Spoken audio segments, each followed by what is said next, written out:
relayer les questions. Donc effectivement, on va parler du DPE et en particulier, voilà, on a divisé la présentation en 5 parties. Un rapide rappel du principe de la réforme pour ceux qui auraient besoin d'un rappel.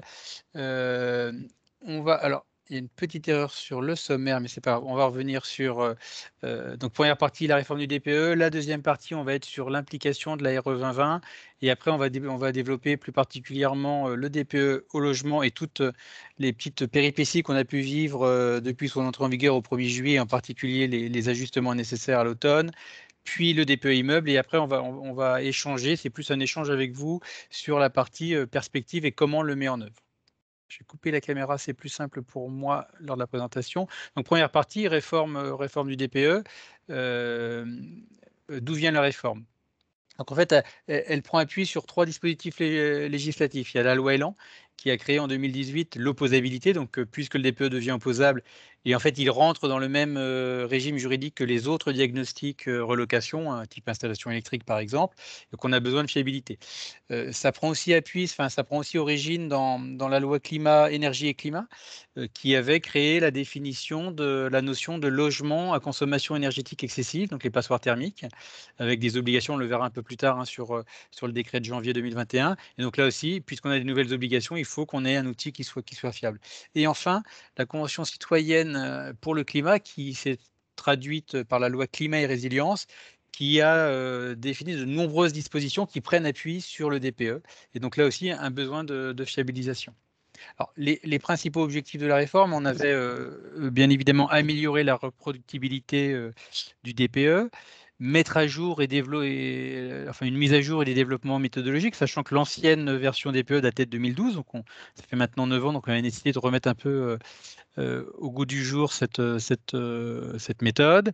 Améliorer, alors les 2 autres, améliorer l'information de nos acquéreurs, mais aussi les inciter à s'engager dans une démarche de rénovation énergétique. Donc là, c'est vraiment issu de la loi, climat et résilience et de la convention citoyenne. Il faut qu'on se souvienne, hein, dans le contexte, le DPE, il n'est pas, dédié aux seuls bailleurs sociaux, il est dédié à tout propriétaire et locataire y compris du parc privé.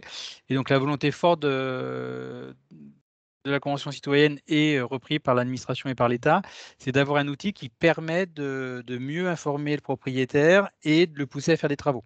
Alors, les bailleurs n'ont pas attendu cet outil-là pour faire, mais pour le propriétaire privé, c'est important. Et puis on avait aussi la révision de la notion de performance énergétique, toujours là, on revient sur la loi énergie et climat. Alors comment ça s'est passé? Ça s'est passé par une large concertation, hein. Ça a commencé en 2019, ça s'est terminé, la concertation avec, les différents acteurs s'est, terminée en avril 2020 et à partir d'avril 2020, on a quitté la concertation et ça a été plutôt les pas les concertations, en tout cas les échanges, formels, qui sont liés aux obligations de l'État d'échanger avec les acteurs de l'immobilier sur ces textes-là. Donc ça, là, ça a été jusqu'à décembre, jusqu'à l'apparition des décrets en décembre 2020. On y reviendra. Les arrêtés d'application le 31 mars. Toujours des documents qui ont été présentés, et en particulier le guide CEREMA et le site RTRE Bâtiment qui a un volet DPE. Et c'est une concertation qui se poursuit encore, hein. On va l'évoquer à la fin de la présentation dans le cadre du DPE immeuble, parce que ce n'est pas totalement clos. Donc là, vous retrouvez, hein, vous aurez la présentation. On a retrouvé un peu la frise temporelle. En novembre 2020, il y a eu la définition des différents scénarios pour pouvoir choisir quel serait le futur DPE et en tout cas la forme du futur DPE. Jusqu'en février 2021, des discussions et des études d'impact pour définir les seuils des nouvelles classes. Parution des arrêtés le 31 mars, entrée en vigueur le 1er juillet. Comment l'État a défini les nouvelles classes et quelle méthode utiliser? Donc avant de finaliser la réforme, l'État avait confié au service des études statistiques de l'administration de la DHUP un état des lieux du parc. Et donc là, c'est la partie, la colonne actuelle. Et après, une estimation de l'impact de la réforme sur la cartographie du parc. Avec deux contraintes que l'État s'est imposées. C'était maintenir le nombre de passoires, FG. Donc l'objectif, c'était que la réforme ne vienne pas réduire de manière très artificielle le nombre de passoires. Donc là, il y avait une attente forte, en particulier de la Convention citoyenne et des associations de défense pour l'environnement. Il ne fallait pas que la réforme permette d'un seul trait d'effacer les passoires. Et il y avait une exigence qui était plutôt partagée par l'ensemble des acteurs, c'était de dire, dans la mesure du possible, il faut que la réforme ne vienne pas changer totalement l'étiquette des logements, donc essayer de conserver une certaine, enfin, en tout cas de limiter les logements qui subissent un changement de classe. On verra, c'est pas tout à fait atteint. Là, c'est un rappel rapide des principales évolutions méthodologiques de la réforme. Donc, pour rappel, hein, on avait une méthode 3CL RT 2000, enfin une méthode 3CL 2012, DPE 2012. On est passé à une nouvelle méthode qui s'appelle toujours la 3CL, parce que c'est une méthode de calcul théorique 3CL, mais 2021. Donc, elle s'applique à tous les logements, y compris à ceux antérieurs à 1948. C'est un des principaux changements, hein. Donc, le DPE sur facture, voire le DPE vierge, n'existe plus. On a une seule méthode, quel que soit l'âge du bâtiment. On a un changement aussi des usages pris en compte. Donc, avant la réforme 2021, on ne comptait que les consommations énergétiques relatives au chauffage, à l'eau chaude sanitaire et au refroidissement. Dans la méthode 1er juillet 2021, on y ajoute maintenant les consommations relatives à l'éclairage et les consommations des auxiliaires de production, par exemple les pompes de circulation, l'eau chaude sanitaire. On a une évolution et la mise à jour des paramètres liés aux énergies. En même temps que l'apparition des arrêtés du 31 mars, on a eu une modification de l'arrêté du 15 septembre 2006, et en particulier ces annexes 3.2 et 4.1 qui viennent modifier certains coefficients. Donc le coefficient énergie primaire, énergie finale de l'électricité qui passe de 2,58 à 2,3. Les facteurs d'émissions gaz à effet de serre des différents vecteurs énergétiques sont aussi modifiés à ce moment-là. Et on a une modification des tarifs des énergies qui est mis à jour en même temps. On a des données, des mises à jour sur les données météo qui deviennent mensuelles et par zone climatique RT. Et on a un alignement du scénario conventionnel d'occupation sur celui de l'Aéro 2020. On va le voir juste après, on va le détailler après, parce que ça a un impact aussi assez fort entre ce qu'on peut consommer réellement et ce qu'on peut afficher dans le DPE. Donc là, c'est des premiers éléments qui permettent d'avoir une certaine convergence entre les différentes méthodes, RE 2020 et DPE, même si au final, on n'arrive pas encore tout à fait à la même méthode. Et après, on a des mises à jour des performances des systèmes et des matériaux. On a mis en compte de nouveaux systèmes, hein. Entre 2012 et 2021, il y a eu des évolutions technologiques, et donc c'est intégré dans la méthode 3CL 2021. Le point particulier sur le scénario et la méthode conventionnelle, il faut qu'on garde à l'esprit, le DPE il a été créé comme un outil de comparaison entre deux biens. Il a vocation à donner une information à l'acquéreur ou au locataire pour qu'il choisisse de manière éclairée son logement, avec un logement plutôt efficace en énergie, et, enfin en tout cas en énergie ou en gaz à effet de serre, par rapport à un autre. Donc en fait, l'outil ne permet pas de connaître la consommation exacte du logement, mais permet de comparer ces logements. Donc on a un scénario conventionnel qu'on applique à tous les logements. Les principales caractéristiques de ce scénario conventionnel, c'est d'abord, on a, dès lors qu'on est en présence d'un système de chauffage dans un bâtiment, autre que tous les chauffages mobiles, on considère que la totalité du logement est chauffée pendant la période de chauffe. Le besoin de chauffage, il est défini avec une température de 19 degrés, basse 19 degrés, tous les jours de la période de chauffe, sauf une semaine, la dernière semaine de décembre qu'on considère comme inoccupée. Et une spécificité qui peut expliquer très largement l'écart qu'on aura entre le DPE, la consommation du DPE et la consommation réelle. Dans le cadre du scénario conventionnel, on considère qu'il y a un réduit des températures à 16 degrés pendant la journée, en semaine. Donc là, on part du principe que la personne qui part travailler réduit son chauffage à 16 degrés toute la journée, du lundi au vendredi. Et là, très clairement, on a une différence avec certains comportements de nos locataires qui peuvent être, pour les personnes âgées ou les personnes sans emploi, à domicile toute la journée, et donc ils ne feront pas ce réduit du jour à 16 degrés. Et déjà 19 degrés, c'est déjà un niveau de température qui n'est pas toujours celui qu'on a dans nos logements. On a un besoin de CS qui est forfaitisé selon la surface habitable du bâtiment et de sa zone climatique, ce qui veut dire par exemple un T4 occupé par une seule personne consommera plus de CS dans le schéma conventionnel qu'un T2 avec une famille complète. Et enfin, alors c'est un peu moins impactant pour nous puisqu'on a moins de bâtiments équipés d'éléments de refroidissement, mais les besoins de refroidissement sont calculés dès lors qu'on a des températures extérieures qui sont supérieures à 28 degrés. Donc là, on voit bien qu'on a potentiellement un écart entre le scénario conventionnel théorique qui est utilisé dans la méthode 3CL et la réalité des occupations de nos bâtiments, ce qui nous permettra d'expliquer à nos locataires s'il y a des questionnements, pourquoi on n'a pas tout à fait la même consommation.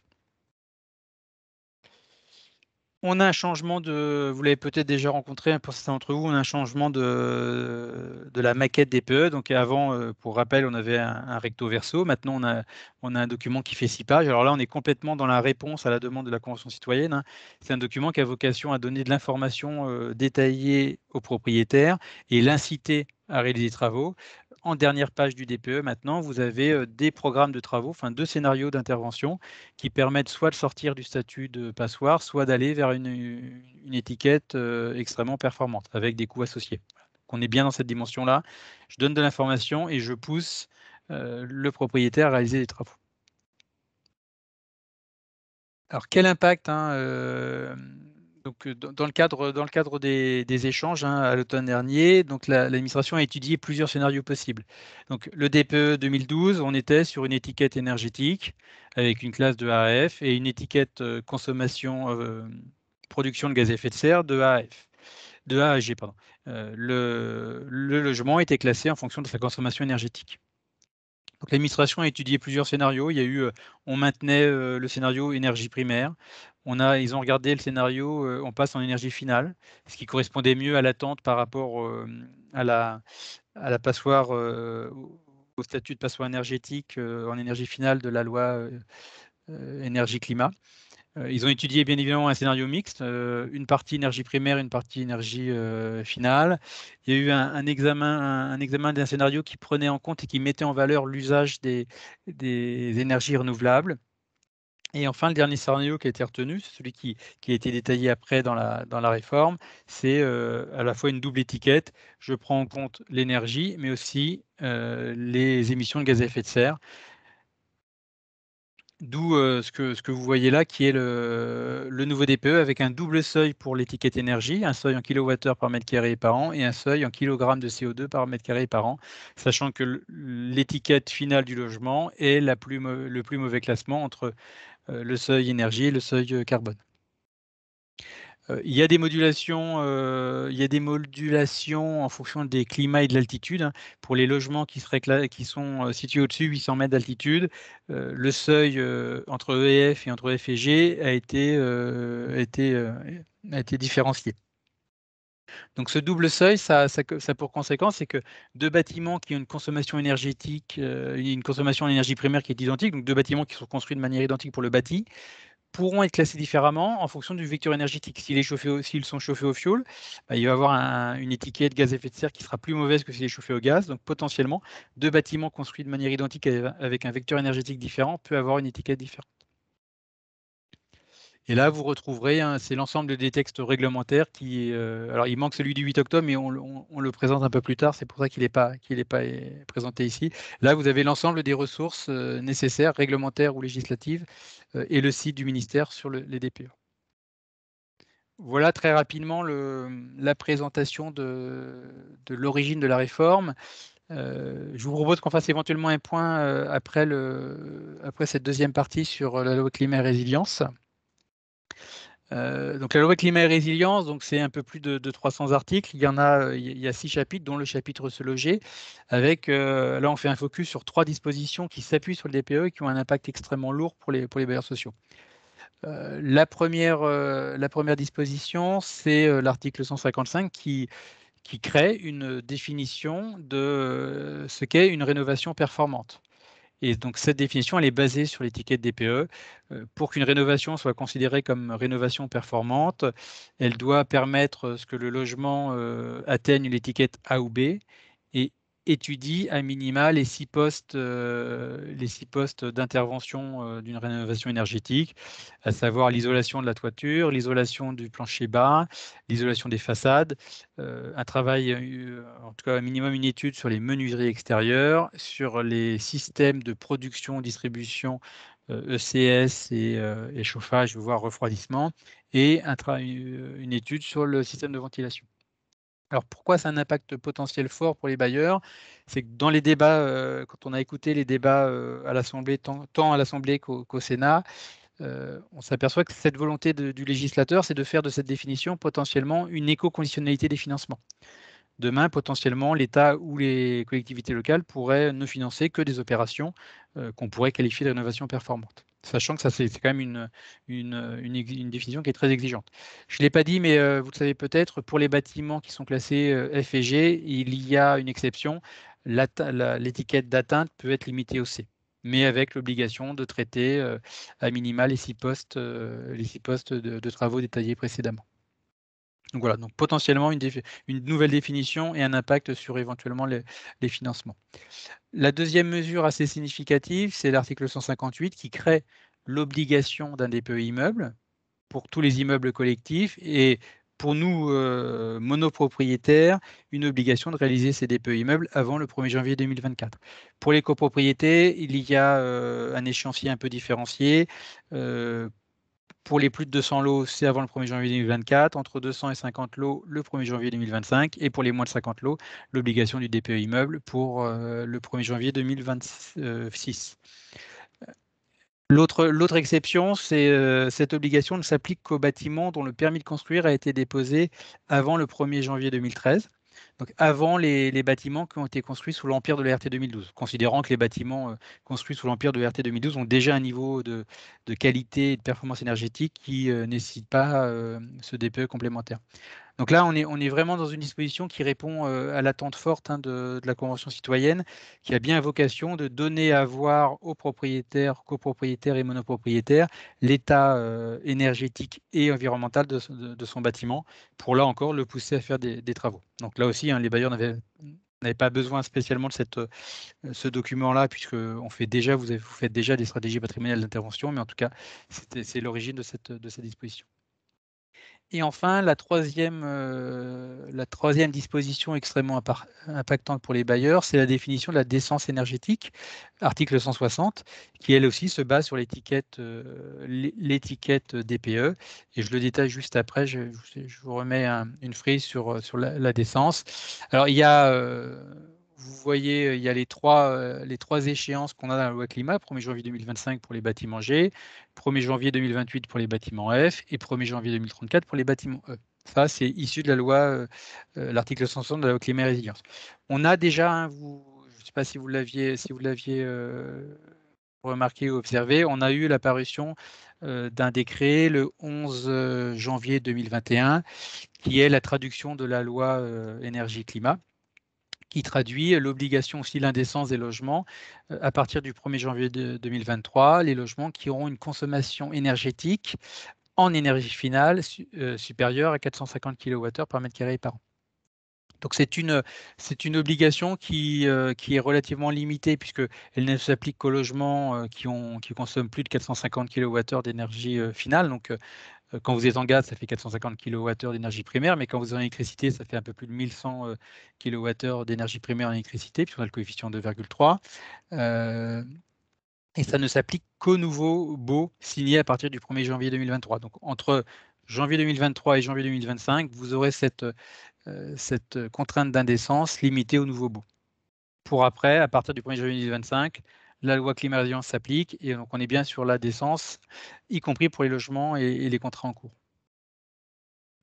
Là, les quelques slides d'après, c'est pour essayer de donner à voir sur l'impact de cet article 160. Il est assez significatif. Donc là, vous avez une première chose qui est l'impact quantitatif pour les bailleurs sociaux. Qu'est-ce qu'entraîne cet article 160 ? Ce sont des données, là, vous verrez, il y a pas mal de warnings.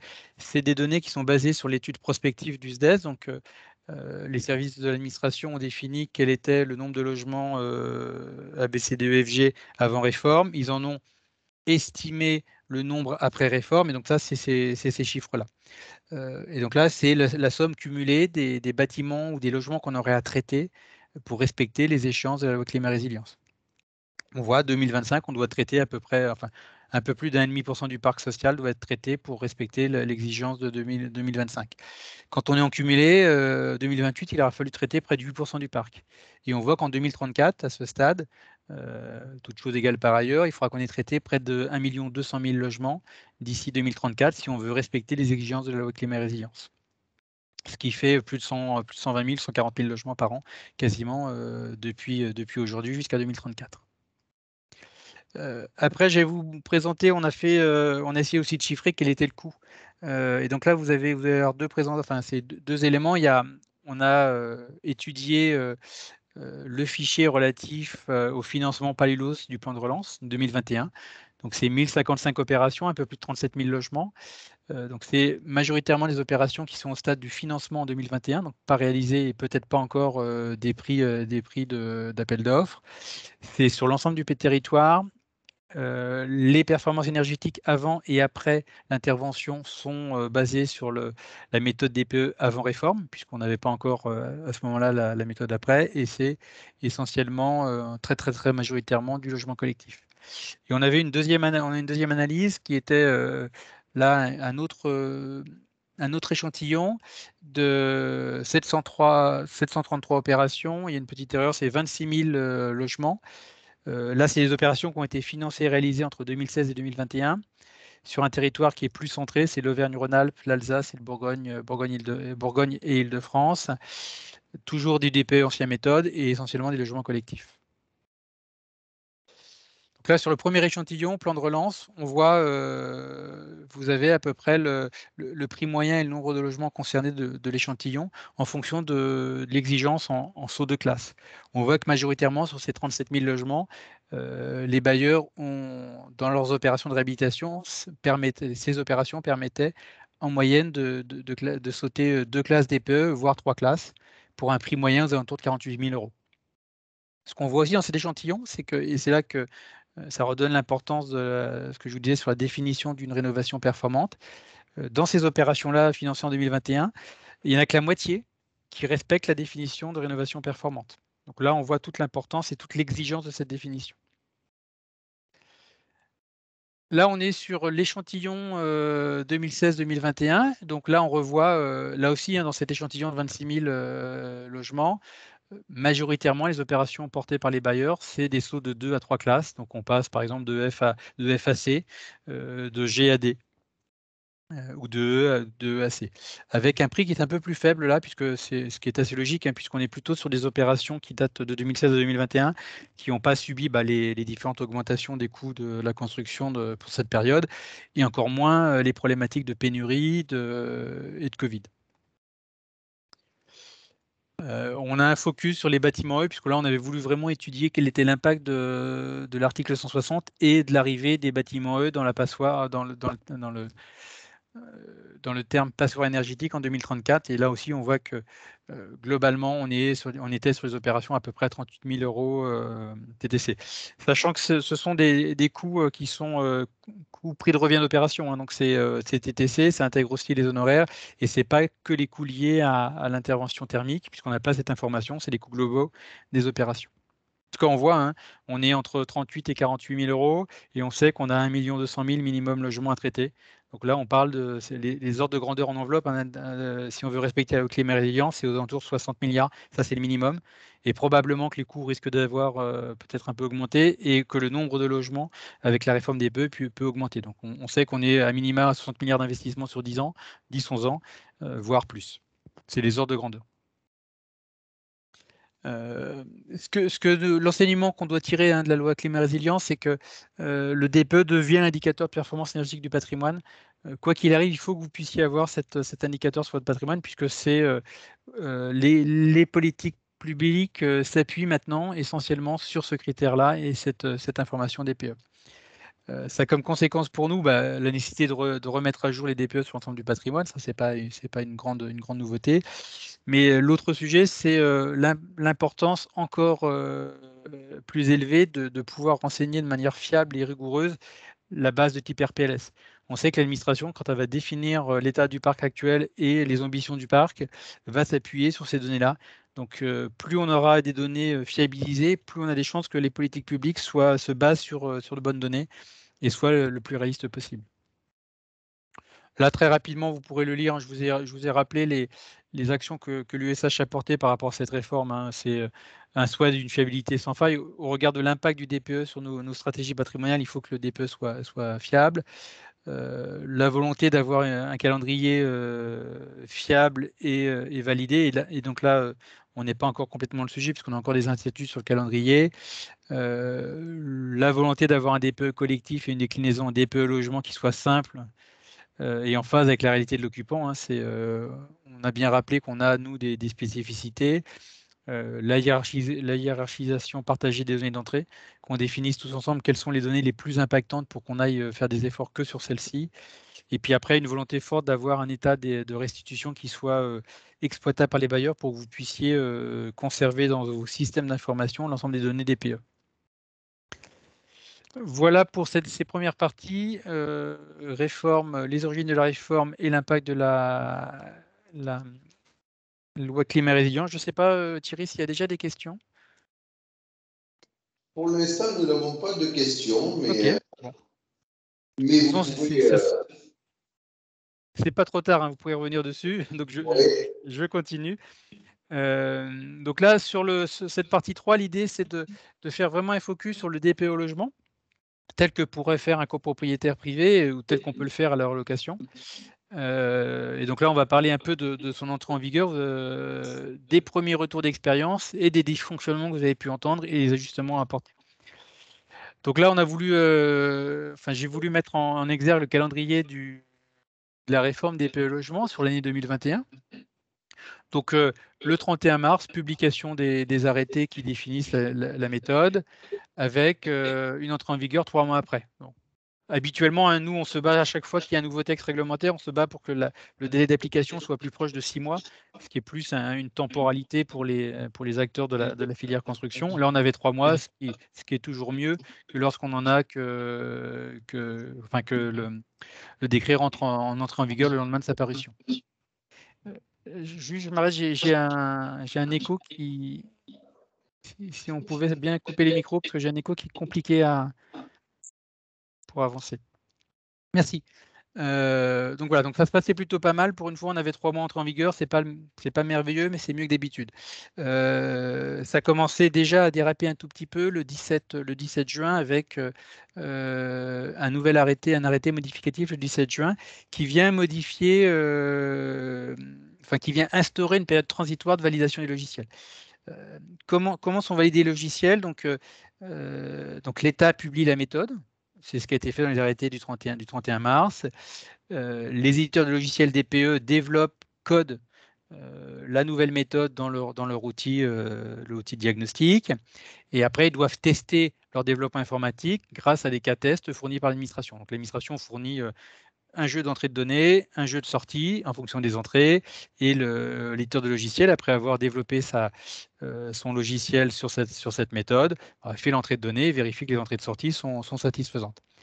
Pour que ça soit relativement efficace et que ça couvre à peu près tous les cas, l'administration avait prévu de transmettre 40 cas tests aux éditeurs de logiciels pour qu'on ait bien une couverture et un examen de la fiabilité, un contrôle de la fiabilité sur la totalité des cas. Fin juin, l'administration n'était pas en capacité de fournir l'ensemble de ces cas tests, il n'y en avait que 12 de près. C'est pour ça qu'elle a elle a instauré une période transitoire qui permettait aux logiciels DPE d'être validés sur qu'une partie des cas tests jusqu'au 30 septembre et après l'obligation de finaliser l'auto-évaluation sur les cas tests suivants. Donc voilà, donc on a une période transitoire du 17 juin, l'entrée en vigueur n'est pas modifiée, 1er juillet 2021, tous les nouveaux DPE étaient réalisés sur la méthode 3CL 2021. Il y a eu des alertes un petit peu courant d'été, et en particulier en juin par les fédérations diagnostiqueurs sur des résultats qui leur paraissaient relativement incohérents avec la réalité du patrimoine. Ce qui fait que le vendredi 24 septembre, on a un communiqué du ministère de la Transition écologique qui recommande aux diagnostiqueurs d'interrompre l'édition des DPE. Donc là, c'est branle-bas de combat, hein. Il y a des réunions de crise toute la semaine septembre-octobre, fin septembre, début octobre. Une réunion avec la ministre le 4 octobre pour faire le bilan des dysfonctionnements identifiés, quels ajustements on apporte.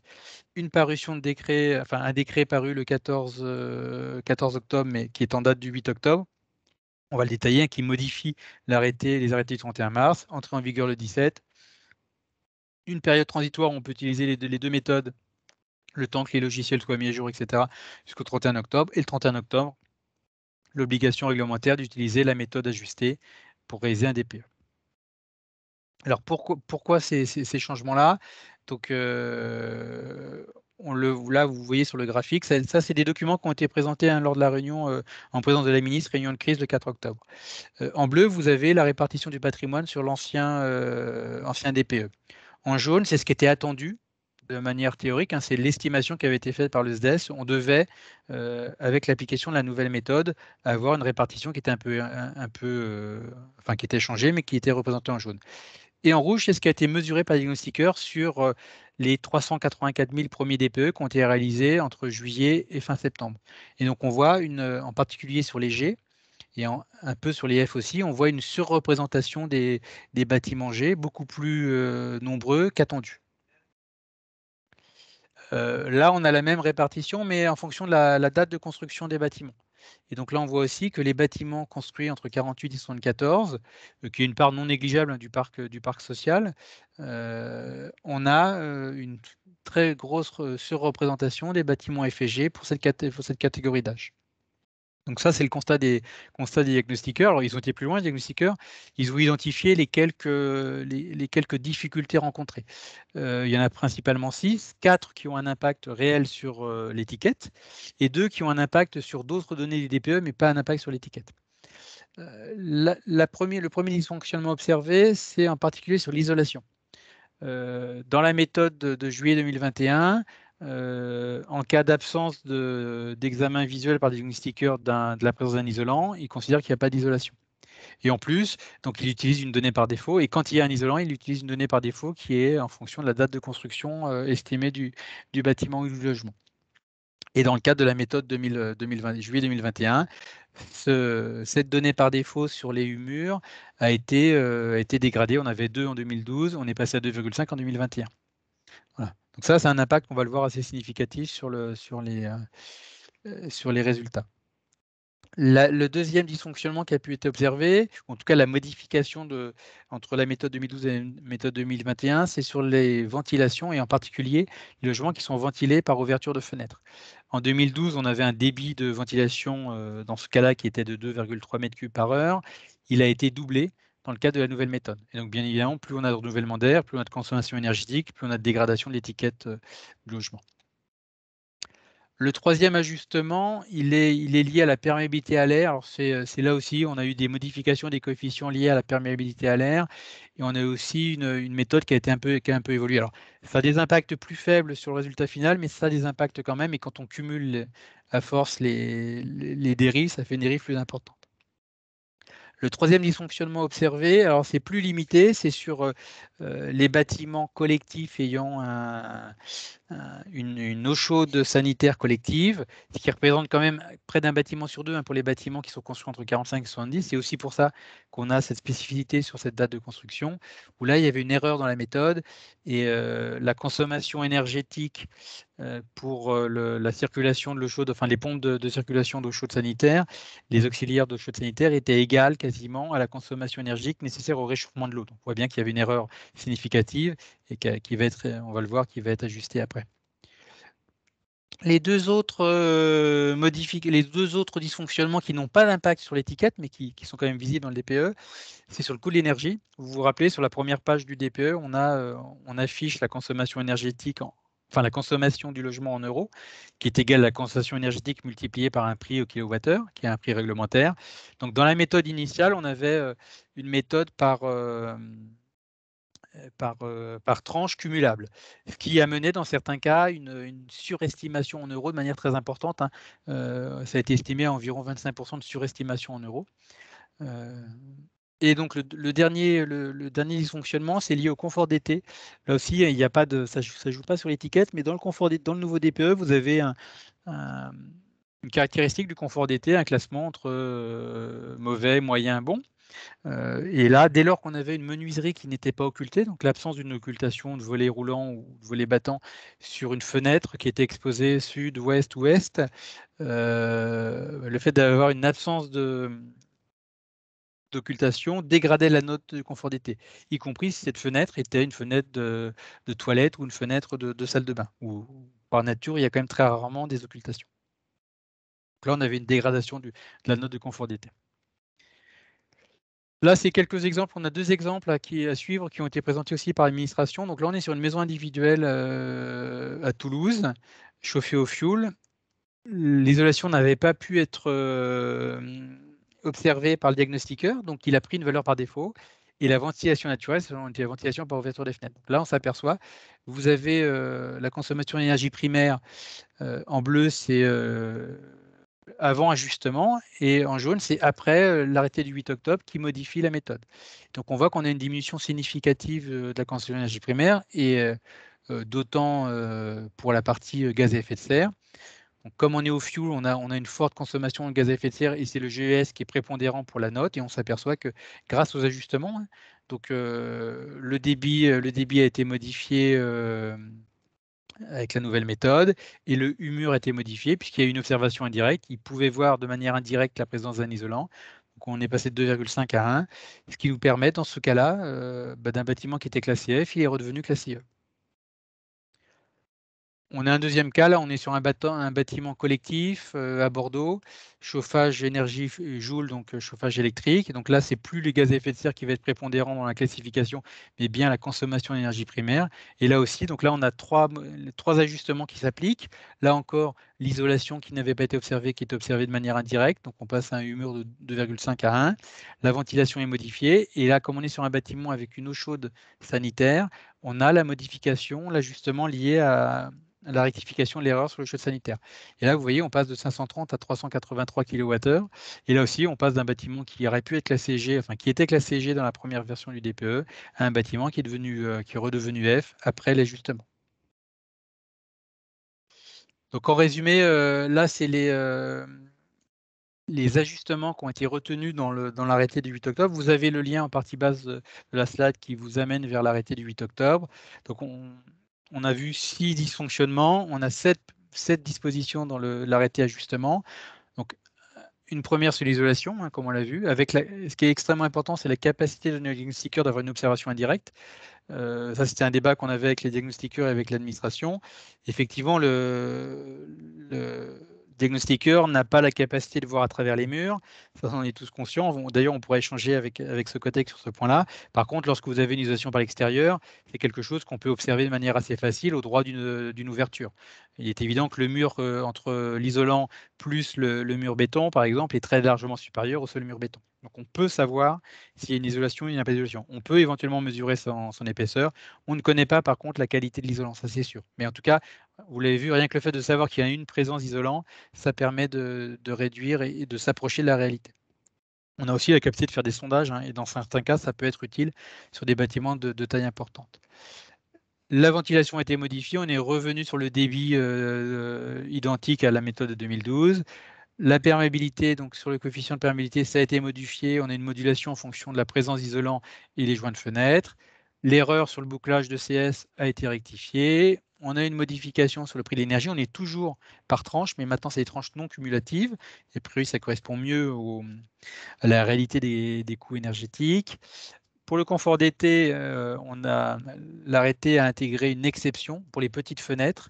Alors, dès lors que les fenêtres font moins de 0,7 m² et représentent moins de 10% de la surface globale vitrée du logement, même s'il n'y a pas d'occultation, on ne dégrade pas la note confort d'été.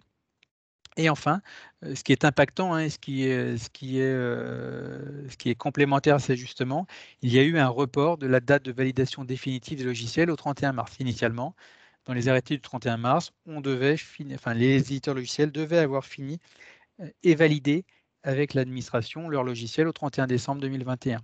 Ça a été reporté au 31 mars 2022, ce qui nous a amené, nous, USH, mais en accord avec l'administration en tout cas, et avec la plupart des acteurs, de dire qu'aujourd'hui, pour le DPE immeuble, il fallait attendre avant d'aller en masse, d'avoir des logiciels validés, et donc attendre le 31 mars. Quel impact de ces ajustements? Donc là, on est sur une slide qui provient de la seconde réunion de crise dirigée par la ministre le 2 décembre 2021. Donc la ministre s'était engagée à faire un bilan de la réforme régulièrement. Donc on devrait avoir une réunion la courant mars aussi, pour faire le bilan plutôt sur le DPE immeuble. Donc là, ce qu'on voit, vous avez en vert clair, c'était la répartition en classe énergétique des 384 000 DPE réalisés entre le 1er juillet et le 1er octobre. En vert foncé, c'est la répartition en classe énergétique toujours des 160 000 DPE qui ont été réalisés entre le 2 novembre et le 28 novembre. Donc, c'est des DPE qui ont été réalisés avec la méthode ajustée. Alors, il faut prendre ça avec précaution, ces données les brutes. Il est possible que l'échantillon, que la représentation statistique des DPE de novembre ne soit pas la même que celle des DPE faits entre le 1er juillet et le 31 octobre. Mais en tout cas, ça donne des tendances à minima. Et là, on voit qu'il y a une évolution. Donc, on regagne des ABC et on perd un peu d'autres. Et en particulier, on a moins de G et moins de F que dans l'échantillon. Ce qui laisse à penser que les ajustements portent leurs fruits. Là, on a la même chose en fonction de la date de construction des bâtiments. Et donc là aussi, vous voyez qu'on a, donc sur la partie en particulier 48-74, on a une baisse légère, 3% de présence de F et G par rapport à l'échantillon avant ajustement. Là, c'est un focus particulier qui avait été fait le décembre. Vous savez qu'avec donc la modification de la méthode et des arrêtés du 31 mars, tous les DPE qui avaient été faits avant ces ajustements portaient en eux au moins quelques erreurs. Et donc l'État s'était engagé à faire rééditer ces DPE. Donc pour ceux d'entre vous qui avaient réalisé des DPE sur des bâtiments avant 75 classés E, F et G, enfin D, E, F, G, vous avez la possibilité de demander au diagnostiqueur de vous rééditer les DPE. Et donc là, le 2 décembre, il y a eu simplement un peu moins de 7000 DPE qui avaient été réédités. Donc là, c'est pareil, hein, le diagnostiqueur n'est pas obligatoirement repassé sur place. Il a réédité juste avec le nouveau logiciel ajusté. Et on s'aperçoit qu'il y a effectivement une baisse significative des F et G. C'est un petit sujet quand même qui coûte entre 6 et 10 millions d'euros à l'État, puisque bien évidemment, la réédition des DPE, elle n'est pas faite gratuitement par les diagnostiqueurs, mais elle est indemnisée par l'État. Et donc là, on a un exemple d'un cas réel de réédition. Donc vous avez à droite le DPE, le primo DPE qui a été réalisé avant le 31 octobre. On modifie, arrêté du 8 octobre, on modifie le logiciel, on réédite le DPE donc avec les mêmes données d'entrée et on s'aperçoit qu'on passe d'un bâtiment qui était F à un bâtiment qui est E. Quel impact, pourquoi ces différences? Principalement sur ce bâtiment-là, on a deux choses importantes, hein. Prise en compte des modifications de la calcul consommation auxiliaire ECS. Donc voilà, l'impact de l'erreur sur les consommations des auxiliaires de l'ECS, c'est de l'ordre de 40 kWh, c'est quand même 10% de la valeur initiale. Et puis là aussi, la prise en compte d'un doublage. Le doublage n'avait pas été observé, on ne l'avait pas pris en compte. Là, on avait des données sur le doublage, on l'a pris en compte. Ça permet de modifier le humeur et ça permet de gagner encore là 36 kWh, près de 10% de la consommation initiale. Donc on voit tout l'intérêt quand même des ajustements. Là, très rapidement, donc c'est un focus sur la procédure de validation des logiciels. Donc, on a le développement par les éditeurs de logiciels, on a l'auto-évaluation par eux-mêmes et on a un contrôle de l'auto-évaluation par l'administration, une évaluation définitive. Les logiciels on a 7 à 8 logiciels qui vont être disponibles sur le marché, enfin, qui le sont déjà dans la version auto-évaluée. Vous avez tous ces logiciels-là, l'État met à jour très régulièrement la liste des logiciels validés sur le site RTRE Bâtiment, dans l'onglet le DPE et la fenêtre logicielle. Je vous ai mis le lien, donc c'est important d'aller voir quand vous commandez un DPE ou quand vous discutez avec vos diagnostiqueurs sur quel logiciel ils travaillent et vérifier que ces logiciels sont bien validés. Ils devraient être validés par l'administration au plus tard le 31 mars 2022. À ce stade des échanges qu'on a avec la DHUP, il n'est pas prévu d'arrêté modificatif qui viendrait proroger cette date. L'administration nous annonce aujourd'hui que les logiciels, alors peut-être pas tous, mais les principaux logiciels devraient être validés définitivement, tant pour la réalisation des DPE logements que les DPE immeubles et leur déclinaison des DPE logements pour le 31 mars 2022. Globalement, et là aussi je laisserai peut-être Socotec donner son avis sur ce point-là. Globalement, aujourd'hui, le sujet avec l'arrêté du 8 octobre et les modifications de la méthode, il y a un certain consensus, ce n'est pas une unanimité encore de tous les acteurs entre éditeurs de logiciels, créateurs de la méthode, maîtres d'ouvrage et diagnostiqueurs, mais il y a un certain consensus pour dire que les ajustements ont porté leurs fruits et que moi, ce que j'entends de la part de tous les fédérations diagnostiqueurs, c'est qu'aujourd'hui, le DPE au logement fonctionne. Certains demandent encore quelques modifications, quelques améliorations, mais globalement, les gens, enfin la profession considère qu'il est relativement fiable et stable. C'est relativement identique pour le DPE immeuble, en particulier pour les immeubles qui sont simples, hein, comme ceux des bailleurs sociaux où on a un bâtiment homogène. C'est moins vrai, on va le voir après, sur la déclinaison du DPE immeuble en DPE logement. Voilà. Après, vous verrez, il y a un dernier slide sur le DPE logement qui rappelle les entrées en vigueur des différentes versions de la méthode DPE 2021, entre la version 1, la version 1.1 et les versions 2, là, qui en fait sont des intégrations d'autocontrôle par l'ADEME qui permettent de s'assurer qu'il y ait une bonne réalisation. Voilà sur le DPE logement. Thierry, je me permets de te reposer la même question. Y a-t-il des questions? Pour l'instant, les amis sont visiblement comblés, puisque je n'ai pas de questions particulières. Peut-être que M. Collin veut peut-être voilà, apporter quelques éléments complémentaires, sa vision du diagnostiqueur. Écoutez, non, je pense que votre discours a été assez clair. Je rejoins ce que vous disiez juste avant là sur le consensus entre les différentes parties prenantes de cette nouvelle méthodologie. Les arrêtés modificatifs récents ont permis de résoudre les quelques petits soucis qu'on avait pu repérer sur les premiers mois de mise en application. Donc, de ce côté-là, on a plutôt, pour le coup, bien fiabilisé la méthode. Reste effectivement encore le sujet que je crois que vous abordez juste après, des DPE logements issus des DPE à l'immeuble, qui sont, je pense, un sujet très intéressant pour ceux qui suivent cette présentation, hein. Mais sur cette partie-là, on n'est pas encore tout à fait au point, je pense, mais les choses sont en train de s'arranger. Voilà. Merci beaucoup. Donc effectivement, là, on va aborder la partie DPE immeuble, ses spécificités et ses avancements.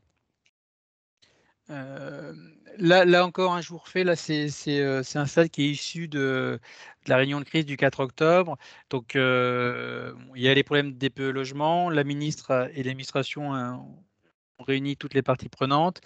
Et donc là, dans ce cadre-là, en dehors des demandes qu'on pouvait avoir sur l'exigence sur le DPE logement, l'USH a porté très fortement et très largement cette volonté d'avoir un DPE immeuble qui fonctionne. Au 4 octobre, ce qui était annoncé par l'administration, c'était la méthode était rédigée. C'est vrai, elle était décrite, écrite dans l'arrêté du 31 mars. Les moteurs de calcul étaient réalisés. Donc pour certains éditeurs logiciels, c'était déjà fait. Pour d'autres, c'était un peu moins vrai. En tout cas, c'était encore en cours. Et l'administration avait apporté un autotest disponible pour les éditeurs de logiciels. On l'a vu dans le cadre du DPE logement, on était sur plutôt 40 autotests. En octobre, on avait un cas autotest disponible pour les éditeurs logiciels sur le DPE immeuble et en particulier le DPE, la déclinaison DPE logement.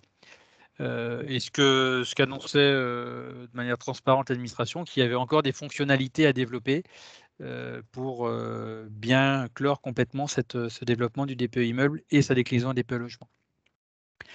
Et donc, pour répondre à cette exigence-là, il était prévu de créer 3 groupes de travail avec le prestataire de l'administration qui a créé la méthode qui est Tribu Énergie, les diagnostiqueurs, les éditeurs logiciels et l'USH, mais aussi, j'aurais dû préciser un peu plus largement, tous les propriétaires. Donc, on a tous les représentants des syndics et des propriétaires. On a l'ARC, on a la FNAIM, l'UNIS, etc. L'objectif, c'est de clarifier les modalités d'utilisation de la méthode et des autotests et aussi expérimenter sur des cas réels. L'objectif initial annoncé le 4 octobre, c'est on devait clore ces travaux en 2 mois. Vous voyez, on est quasiment maintenant 5 mois après et c'est pas encore totalement clos, même si, là je rejoins ce que disait M. Collin, on a des perspectives de terminaison qui sont maintenant plutôt proches. Le constat, le 2 décembre, donc 2 mois après, normalement on devait constater la fin des travaux. Ce qu'on s'est aperçu le 2 décembre, c'est que voilà, on n'avait pas fini, qu'il y avait encore du travail. Et donc là, on a travaillé plutôt, enfin l'administration a formalisé les groupes de travail. Un premier GT qu'on va développer sur, et ça c'était une demande forte de l'USH qui était comment on priorise les données à fournir par les propriétaires et les syndics lors d'un diagnostic. Vous avez peut-être tous vécu en début d'entrée en vigueur de la réforme en juillet à l'été dernier, certaines demandes diagnostiqueurs qui pouvaient paraître pour le moins extrêmement exagérés en termes de données. On a certains diagnostiqueurs qui avaient transmis à certains d'entre vous, en tout cas des bailleurs, un fichier où il fallait remplir toutes les données nécessaires à la réalisation des DPE, à tel point qu'on pouvait même penser que dans certains cas, on était encapsulé sur le DPE à distance. Bon, c'était un cas isolé, hein, mais en tout cas, il y avait, moi, ce qui est remonté de la part des bailleurs, c'est qu'il y avait des demandes extrêmement fortes de la part des diagnostiqueurs, ce qui peut se comprendre, on le verra après. Voilà. Donc, il y avait ce groupe de travail qui avait pour objectif de définir quelles sont les données qui ont le plus d'impact sur le résultat et quelles sont celles qu'il faut qu'on aille chercher. Un deuxième GT qui était, alors notre présence était un peu moins utile, même si on a été présent à chaque fois. C'est des échanges entre le créateur de la méthode Tribunergie et les éditeurs de logiciels pour bien comprendre comment fonctionnait la méthode, pour pouvoir la coder de la manière satisfaisante. Et enfin, un troisième GT qui a du mal à avancer, qui est comment on peut recueillir des cas réels sur le terrain, parce qu'une fois que la méthode est bien décrite, une fois que les éditeurs logiciels l'ont bien réalisée et l'ont bien codé et que ça fonctionne, on a encore un élément de risque qui est comment le diagnostiqueur sur le terrain applique la méthode. Est-ce qu'il l'a bien comprise? Est-ce qu'elle est applicable par un simple vite, etc., etc. Donc ça, c'est des points qu'on a besoin de faire. Bon, là, j'ai remis le graphique, hein. Initialement, je vous rappelle, l'engagement de l'administration, c'était on se termine début décembre. Là, c'est le calendrier remis à jour le 2 décembre, où on devait finir en février. On est le 15 mars aujourd'hui. On sait que autant le groupe 1 est quasiment clos, le groupe 2 devrait se terminer, et on attend le 31 mars pour vérifier la validation des logiciels.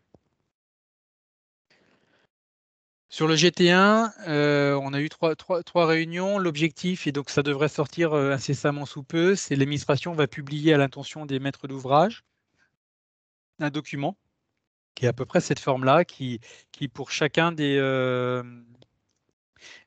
domaines, hein, pour réaliser un DPE, vous avez besoin d'aller chercher l'information sur certains domaines. Le domaine général, c'est l'âge de construction et les surfaces.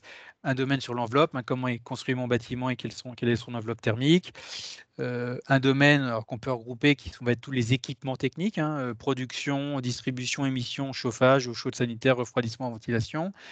Un sujet sur la production d'électricité en panneaux photovoltaïques et des données relatives à l'appartement, la nature de répartition de chauffage et ses surfaces, parce que là, ça va être utile pour permettre de décliner le DPE immeuble en DPE logement. Et donc, l'objectif de ce document, c'est en fonction des domaines, de rappeler les différentes données nécessaires et de donner des exemples de justificatifs qui peuvent être accédés par le diagnostiqueur pour prendre l'information. Et en plus, donner au maître d'ouvrage une indication sur est-ce que cette information est facile à acquérir ou pas, et est-ce qu'elle a un impact fort ou pas sur le résultat.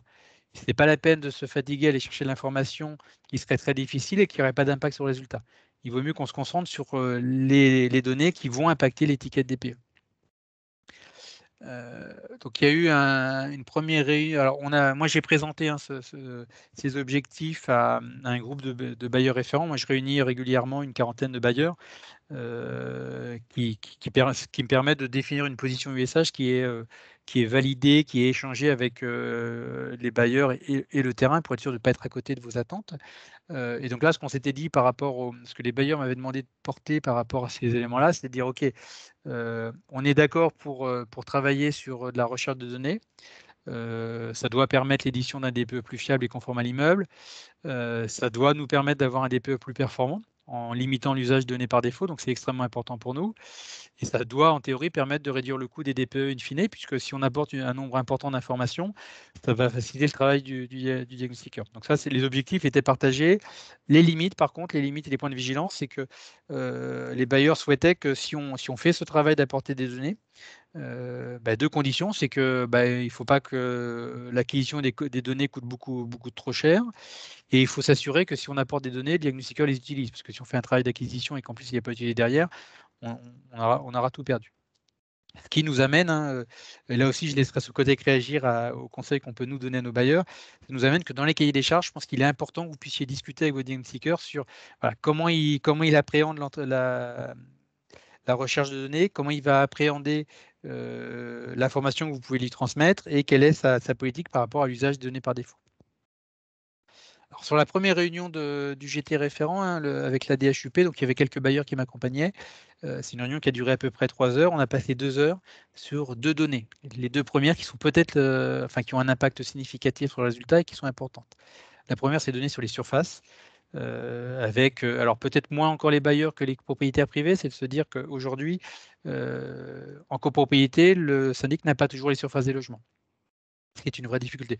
Bien évidemment, sans surface, on ne sait pas faire un DPE, puisque le DPE, c'est 1 kWh par mètre carré ou gaz à effet de serre par mètre carré. Donc si on n'a pas les mètres carrés, bien évidemment, on ne sait pas faire. Après, pas mal, alors, ce qui remontait à des échanges avec les bailleurs, c'est que nous, on quittance, vous quittancez tous les mois des loyers avec une surface, et par conséquent, dans nos ERP, on a une donnée sur la surface des logements. Donc, ce qu'on a conclu, ce qu'on a proposé, nous bailleurs, c'est de dire le bailleur transmet l'extraction de ses données depuis son ERP, charge au diagnostiqueur, lorsqu'il fait la visite de l'échantillon pour établir un DPE immeuble, de vérifier qu'il y a une cohérence entre les logements qu'il visite et l'information qu'on a donnée. Et que si sur cet échantillon, la donnée fournie par le propriétaire est cohérente, il n'y a pas de sujet, on considère que la donnée est cohérente. S'il y a des écarts, on se parle et on regarde pourquoi il y a des écarts. Pour mémoire, je ne sais pas, je ne l'ai pas rappelé, mais pour réaliser un DPE immeuble, la méthode décrite dans les arrêtés du 31 mars définit un certain échantillon à visiter. Dès lors que votre bâtiment fait moins de 30 logements, vous devez vérifier à minima, visiter à minima un logement par typologie et un logement par situation particulière. Donc rez-de-chaussée, dernier étage, puisqu'on a quand même on a des situations particulières qui peuvent avoir un impact sur la performance énergétique, et un logement intermédiaire. Quand vous êtes sur un bâtiment de 30 à 100 logements, vous devez visiter 10%, enfin le diagnostiqueur doit visiter 10% des logements, et quand on est à plus de 100 logements, on doit visiter 5% des logements. Toujours en respectant à minima les typologies et les niveaux. Voilà, donc l'idée, c'est bien ça. Je donne mes données, j'extrais mes données de mon ERP. Le diagnostiqueur, lorsqu'il fait sa visite d'échantillon, il vérifie qu'il y a de la cohérence. Pareil pour la date de construction. Donc là aussi, on avait expliqué que dans la grande majorité des cas, il y a des cas particuliers type acquisition de patrimoine, surélévation.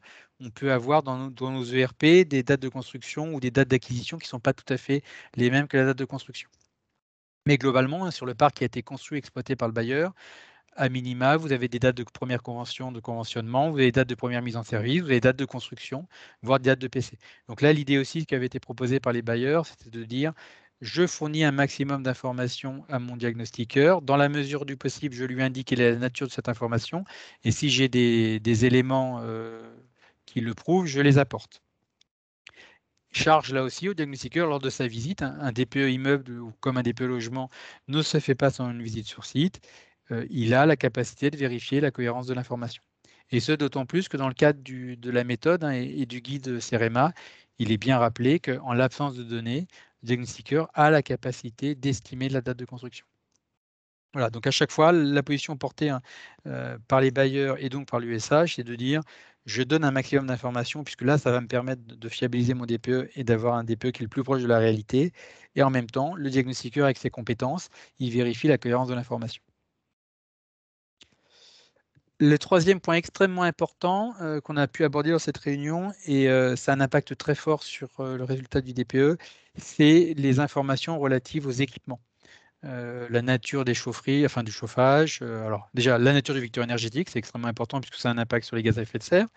La nature des installations de chauffage, d'eau chaude, de ventilation. Et donc là aussi, ce que nous, on a mis en avant, c'est que les bailleurs, dans la majorité, enfin dans la totalité des cas, vous avez des exploitants de chauffage. Alors, je connais quelques bailleurs qui font de l'auto, qui font en régie de l'exploitation de chauffage, mais c'est quand même relativement rare. Globalement, vous avez tous des exploitants de chauffage, tant en chauffage collectif qu'en chauffage individuel. Vous avez aussi, lorsque vous avez de la ventilation mécanique, souvent un contrat d'entretien de la VMC. Sur le CS, c'est pareil. Pour certains d'entre vous, vous avez des AMO qui vont suivre la qualité d'exploitation et qui vont faire des bilans annuels en termes de qualité d'exploitation. Donc ça, on a essayé de mettre ça en avant auprès de l'administration pour expliquer que on a, nous, bailleurs sociaux, un tiers compétent qui vient et qui a la capacité de donner de l'information. Et donc, ce qu'on a proposé, c'est que le bailleur puisse transmettre la liste des équipements, la nature du vecteur énergétique, via un document qui est fait par un tiers professionnel, soit l'exploitant de chauffage, soit l'AMO, et que ces données-là soient là aussi puissent être prises en compte par le diagnostiqueur. Charge à lui, s'il le souhaite, et c'est peut-être intéressant de le faire aussi, un contrôle lorsqu'il fait sa visite. Sur les vecteurs énergétiques, ça peut être typiquement aussi la fourniture d'une facture, hein, une facture du gaz, de votre fournisseur gaz ou du fournisseur du réseau de chauffage urbain pour valider le vecteur énergétique. Là, l'attente qui a pu être exprimée, alors il y a un accord de principe des fédérations de diagnostiqueurs sur ce sujet-là. Il y a aussi une demande quand même, dans la mesure du possible, de permettre l'accès à nos équipements. Donc là aussi, ça veut dire, hein, c'est un peu le petit rappel, c'est que dans les cahiers des charges, il faut, je pense absolument, échanger avec le diagnostiqueur sur la prise en compte des données et leurs attentes. Là aussi, ce qui remonte des échanges avec les bailleurs, c'est de s'assurer qu'on ait aussi une obligation d'alerte en cas d'incohérence constatée. Si votre diagnostiqueur arrive sur un bâtiment qui est soi-disant chauffé au chauffage urbain et qui trouve une chaudière gaz, il faut absolument qu'il puisse vous alerter pour qu'on puisse avoir un échange entre le propriétaire et le bailleur. Voilà sur le GT1, a priori, le document devrait sortir dans les prochains jours, puisque moi j'en ai vu une version quasi finalisée la semaine dernière, et donc je pense que ça devrait paraître. Il y a le même travail fait avec les copropriétés, où là on est moins intervenu nous USH parce que l'administration a souhaité séparer un peu les deux groupes de travail, mais on aura la même chose sur les copropriétés. Le deuxième sujet sur les fiabilisations logicielles, c'est un peu ce qu'on disait avec M. Collin tout à l'heure. Donc là, le slide, je ne l'ai pas remis à jour depuis les toutes dernières évolutions. Courant janvier, ce qui se disait très clairement, c'est qu'effectivement, tous les éditeurs logiciels n'avaient pas finalisé le développement informatique pour faire un DPE immeuble et sa déclinaison en DPE logement. Et le cas-test fourni par l'administration ne couvrait pas tous les cas, et en particulier les cas complexes où vous pouvez avoir un bâtiment qui n'est pas totalement homogène. Ça peut être vrai pour les bailleurs dans les cas d'acquisition-amélioration sur des bâtiments anciens, plutôt en centre-ville, où vous pouvez avoir dans un même bâtiment différents types d'énergie de chauffage, de l'électrique ou du gaz, par exemple. Ce qui ressort des échanges de ce groupe de travail, c'est que donc, pour les bâtiments de bailleurs construits et gérés de manière homogène, ça fonctionne, le DPE immeuble fonctionne, la déclinaison des DPE logement est en cours de fiabilisation, mais il y a peu ou pas d'inquiétude. Par contre, la même méthode pour des bâtiments hétérogènes, quand vous avez une copropriété où certains ont changé les menuiseries, pas d'autres, vous n'avez pas le même vecteur énergétique, là, il y a encore des difficultés. Et ce que je disais tout à l'heure, il y avait un consensus sur le fait qu'il faut attendre la validation définitive pour lancer en masse les diagnostics des DPE immeubles et des déclinaison des DPE logements. En même temps, je vais avoir un discours qui est un peu opposé, c'est par rapport au GT3, on a besoin aussi pour fiabiliser définitivement l'outil et la méthode, d'avoir quelques cas tests réels sur des bâtiments réels de DPE immeubles, déclinaison des DPE logements. Donc là, l'USH a confié à ERES une mission avec on a une enveloppe globale d'études de l'ordre de 50 000 euros. On milite et on pousse l'administration et le cabinet ministériel pour que l'administration mette de l'argent pour faire des DPE aussi sur le cas réel. Donc si vous en faites, si vous en avez fait avec certains de vos diagnostiqueurs, n'hésitez pas à nous les remonter pour qu'on puisse les examiner et les passer au groupe de travail pour justement vérifier la fiabilité. L'objectif, c'est de faire sur un bâtiment type un DPE immeuble via la visite d'échantillons, décliner le DPE immeuble en DPE logement sur l'échantillon et réaliser aussi un DPE à l'unité sur l'échantillon. Et l'objectif, c'est de vérifier quel est l'écart entre ces trois DPE pour s'assurer qu'il y ait une vraie cohérence entre ces trois DPE, la méthode à l'unité, la méthode DPE immeuble et la déclinaison DPE logement. Donc si vous êtes prêt à en faire, si vous en avez fait, il ne faut pas hésiter à remonter l'information. Voilà la partie explication des DPE immeubles, déclinaison des DPE logements. Je ne sais pas si M. Collin, vous voulez rajouter quelque chose? Non, encore une fois, vous étiez très très complet. J'insisterai effectivement sur la notion de communication dont vous avez parlé tout à l'heure entre les différentes parties, donneurs d'ordre, diagnostiqueurs. C'est vrai que cette méthodologie-là, notamment sur les DPE immeubles, nécessite véritablement une transmission de données dans un sens comme dans l'autre, de toute façon. Et ça passe forcément par une bonne communication entre les différentes parties. C'est vraiment un point qui me paraît hyper important pour une bonne collaboration et dans le but d'optimiser, encore une fois, toutes les données d'entrée possibles qui se doivent d'être intégrées dans un DPE, quoi. Hein, donc, pas hésiter à communiquer, à discuter. La base étant, comme vous le disiez tout à l'heure, d'avoir des documents les plus complets possibles. À savoir qu'un un diagnostiqueur sur place, de toute façon, il aura grosso modo trois possibilités de récolter des données d'entrée.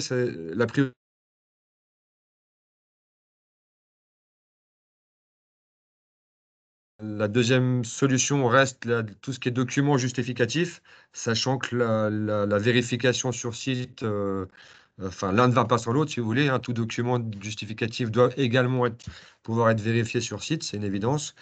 Et puis, finalement, la troisième solution, en l'absence de constat possible sur site et de documentation justificative, ça sera de la valeur par défaut, qui sera pour le coup pénalisant, parce que ces valeurs par défaut seront intégrées directement par les logiciels et seront fonction de l'année de construction du bâtiment. Donc, la valeur par défaut sera, quoi qu'il arrive, bien souvent plus pénalisante que le constat visuel ou que le document justificatif. D'où l'intérêt de récupérer, de récolter le maximum d'informations pour le diagnostiqueur. Voilà. Merci. Effectivement, hein, par défaut, l'État a capé, hein, les données par défaut, ce qui fait que si on n'utilise que des données par défaut, on a quelque chose qui est défavorable. Par exemple, si le diagnostiqueur ne connaît pas l'énergie utilisée pour le chauffage, par défaut, il va prendre la plus défavorable, le fioul. Donc, ça a un impact extrêmement fort. Donc, on a un intérêt fort et au regard, hein, de l'impact avec la loi climat et résilience, hein, un logement qui devient EFG ou enfin qui change de classe et qui déclasse, qui est dégradé, pour vous, ça peut se traduire par une obligation de réhabilitation à court terme. Et donc, il est extrêmement important de travailler à effectivement aller chercher la meilleure d'infos. Le vrai changement, hein, c'est un peu comme la RE 2020, hein, c'est quasiment une révolution, la nouvelle réforme des DPE. Quand on ajoute la modification de la méthodologie, l'ajout des gaz à effet de serre et les impacts liés à la climat et résilience, ça nécessite ça nécessite un gros travail de la part des propriétaires et des bailleurs en particulier pour essayer d'avoir le meilleur résultat possible. Il est vrai que, et ça il faut qu'on soit, enfin on peut se le dire, dans l'ancienne version du DPE avec pas d'opposabilité, pas d'obligation règlement, enfin pas d'impact en fonction du résultat, bon, on avait des DPE qui n'avaient pas tous une super qualité. Aujourd'hui, on a besoin d'avoir un DPE de qualité parce que ça va définir votre stratégie patrimoniale. Et donc, mais ça nécessite un travail plus important des deux côtés, à la fois une exigence plus forte qu'on peut avoir par rapport au diagnostiqueur, mais aussi une exigence interne au bailleur pour apporter un maximum d'informations. Et au regard des enjeux, ça peut, et c'est ce qu'on va détailler juste après, ça peut donner un vrai intérêt de travailler et préparer la mission encore plus qu'avant. Là, l'idée, c'était initialement, quand on a Juste une question, oui. S'il te plaît. Peux-tu rappeler quand sortiront les décrets d'application? Alors, on a tout en fait aujourd'hui. Les décrets d'application du DPE, ce sont les décrets du 17 décembre 2020 qui définissent l'obligation de DPE, qui définissent la caducité anticipée, hein. Vous vous rappelez que les DPE existants sont encore valides pendant une certaine période, on va en reparler juste après. Les arrêtés, méthodes, DPE, etc., sont parus le 31 mars 2021. Il y en a un qui est paru en modificatif le 8 octobre. Donc, depuis le 1er juillet 2021, la nouvelle méthode DPE est en vigueur et est obligatoire, y compris pour le DPE immeuble. En théorie, le DPE immeuble pouvait être réalisé dès le 1er juillet 2021, sachant que l'administration nous annonce à peu près 1500 DPE immeubles réalisés depuis le 1er juillet. Donc, c'est en vigueur depuis le 1er juillet 2021. Donc, ça, c'est la réalité.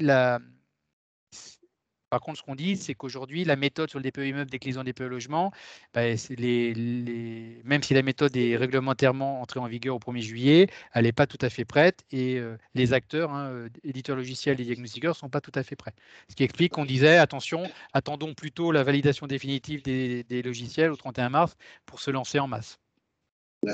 Mais elle est rentrée en vigueur le 1er juillet. Hein, ça fait partie, hein, on a d'autres exemples. Hein, je me suis pas exprimé, c'est plutôt des logiciels dont je parlais. Oui, pardon. Donc les logiciels, ce qu'on entend aujourd'hui, alors c'est pas du définitif, hein, tant que c'est pas paru sur le site RTRE et tant que c'est pas validé officiellement par l'administration, on peut avoir des changements, mais globalement, moi, les informations qu'on a à la fois du côté de l'administration, à la fois du côté de certains diagnostics, éditeurs logiciels, et on l'a évoqué avec M. Collin hier, de la part des différents diagnostiqueurs, c'est que normalement, on devrait avoir les quelques grands leaders en édition de logiciels, hein. Vous avez 2-3 logiciels qui font 70-80% du marché.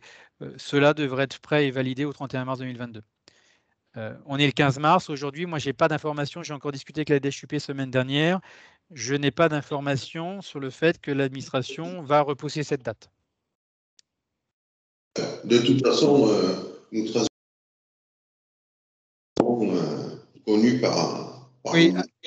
après, très honnêtement, nous, ce qu'on porte, hein, comme message là auprès de l'administration, mais c'est un échange qu'on a aussi avec les bailleurs, c'est les bailleurs, ça fait maintenant un petit moment que vous êtes un peu dans l'attente, hein. Depuis le début de la réforme, là, 2020-2021, on a fait des choix, savoir est-ce que je refais pas mes diagnostics, est-ce que j'attends la réforme.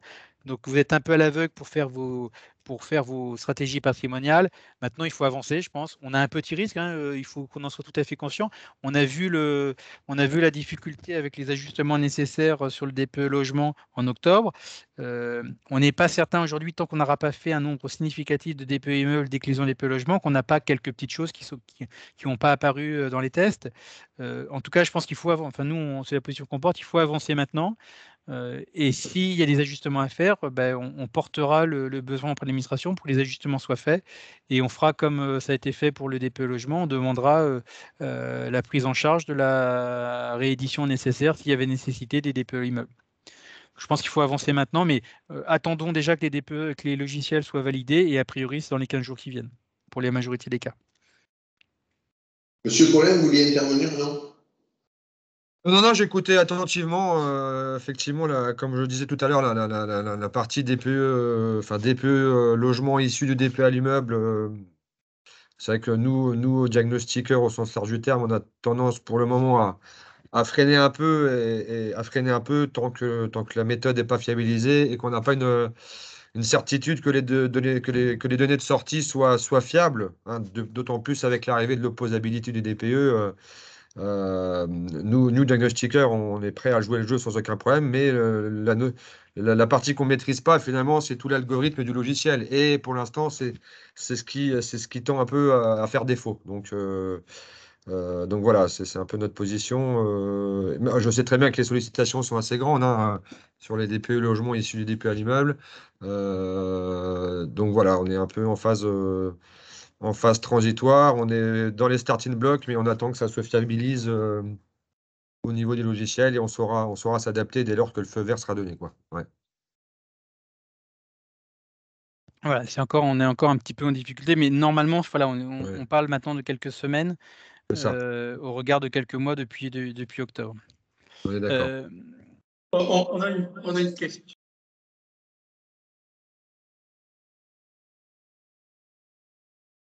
On ne vous entend pas la poser, si vous la posez. Oui. Oui, donc alors, il y a de l'écho. Oui. Voilà. Là, est-ce que vous m'entendez? Mieux. Oui, très bien, oui. Bon, voilà. Donc, on a une question d'un bailleur qui demande donc oui, des audits thermiques donc, réalisés par le passé peuvent-ils être valorisés pour la mise en œuvre des nouveaux DPE? Alors, je pense que Yannick peut répondre. Oui, dans les documents, disons que les justificatifs liés aux données d'entrée dont on a besoin, effectivement, tout ce qui est études thermiques réalisées préalablement, peuvent éventuellement servir. Alors, l'étude thermique, faut voir un petit peu le contenu de ces études-là. À partir du moment où c'est une étude ou un rapport qui a fait l'objet de sondage, on pourra s'appuyer sur les valeurs renseignées dans cet audit-là. Ça fait partie des documents qui pourront servir aux diagnostiqueurs et dont les données d'entrée peuvent être utilisées derrière. tout comme il y a tout un tas de documentation sur lesquelles on va pouvoir se baser. Je parle, par exemple, les DPE 9, hein, typiquement, les données d'entrée des DPE 9 peuvent être utilisées sur la partie structure. Par contre, un DPE, les données d'entrée d'un DPE existant autre qu'un DPE 9 ne pourront, pour le coup, pas forcément être utilisées, ne constitueront pas un document justificatif validé, on va dire. Oui, de l'étiquette. C'est ça. Voilà, donc ça rejoint tout à fait ce qui a été dit donc précédemment, c'est-à-dire que l'échange entre le diagnostiqueur et le bailleur est primordial, quoi, au niveau de. Tout à fait. Voilà.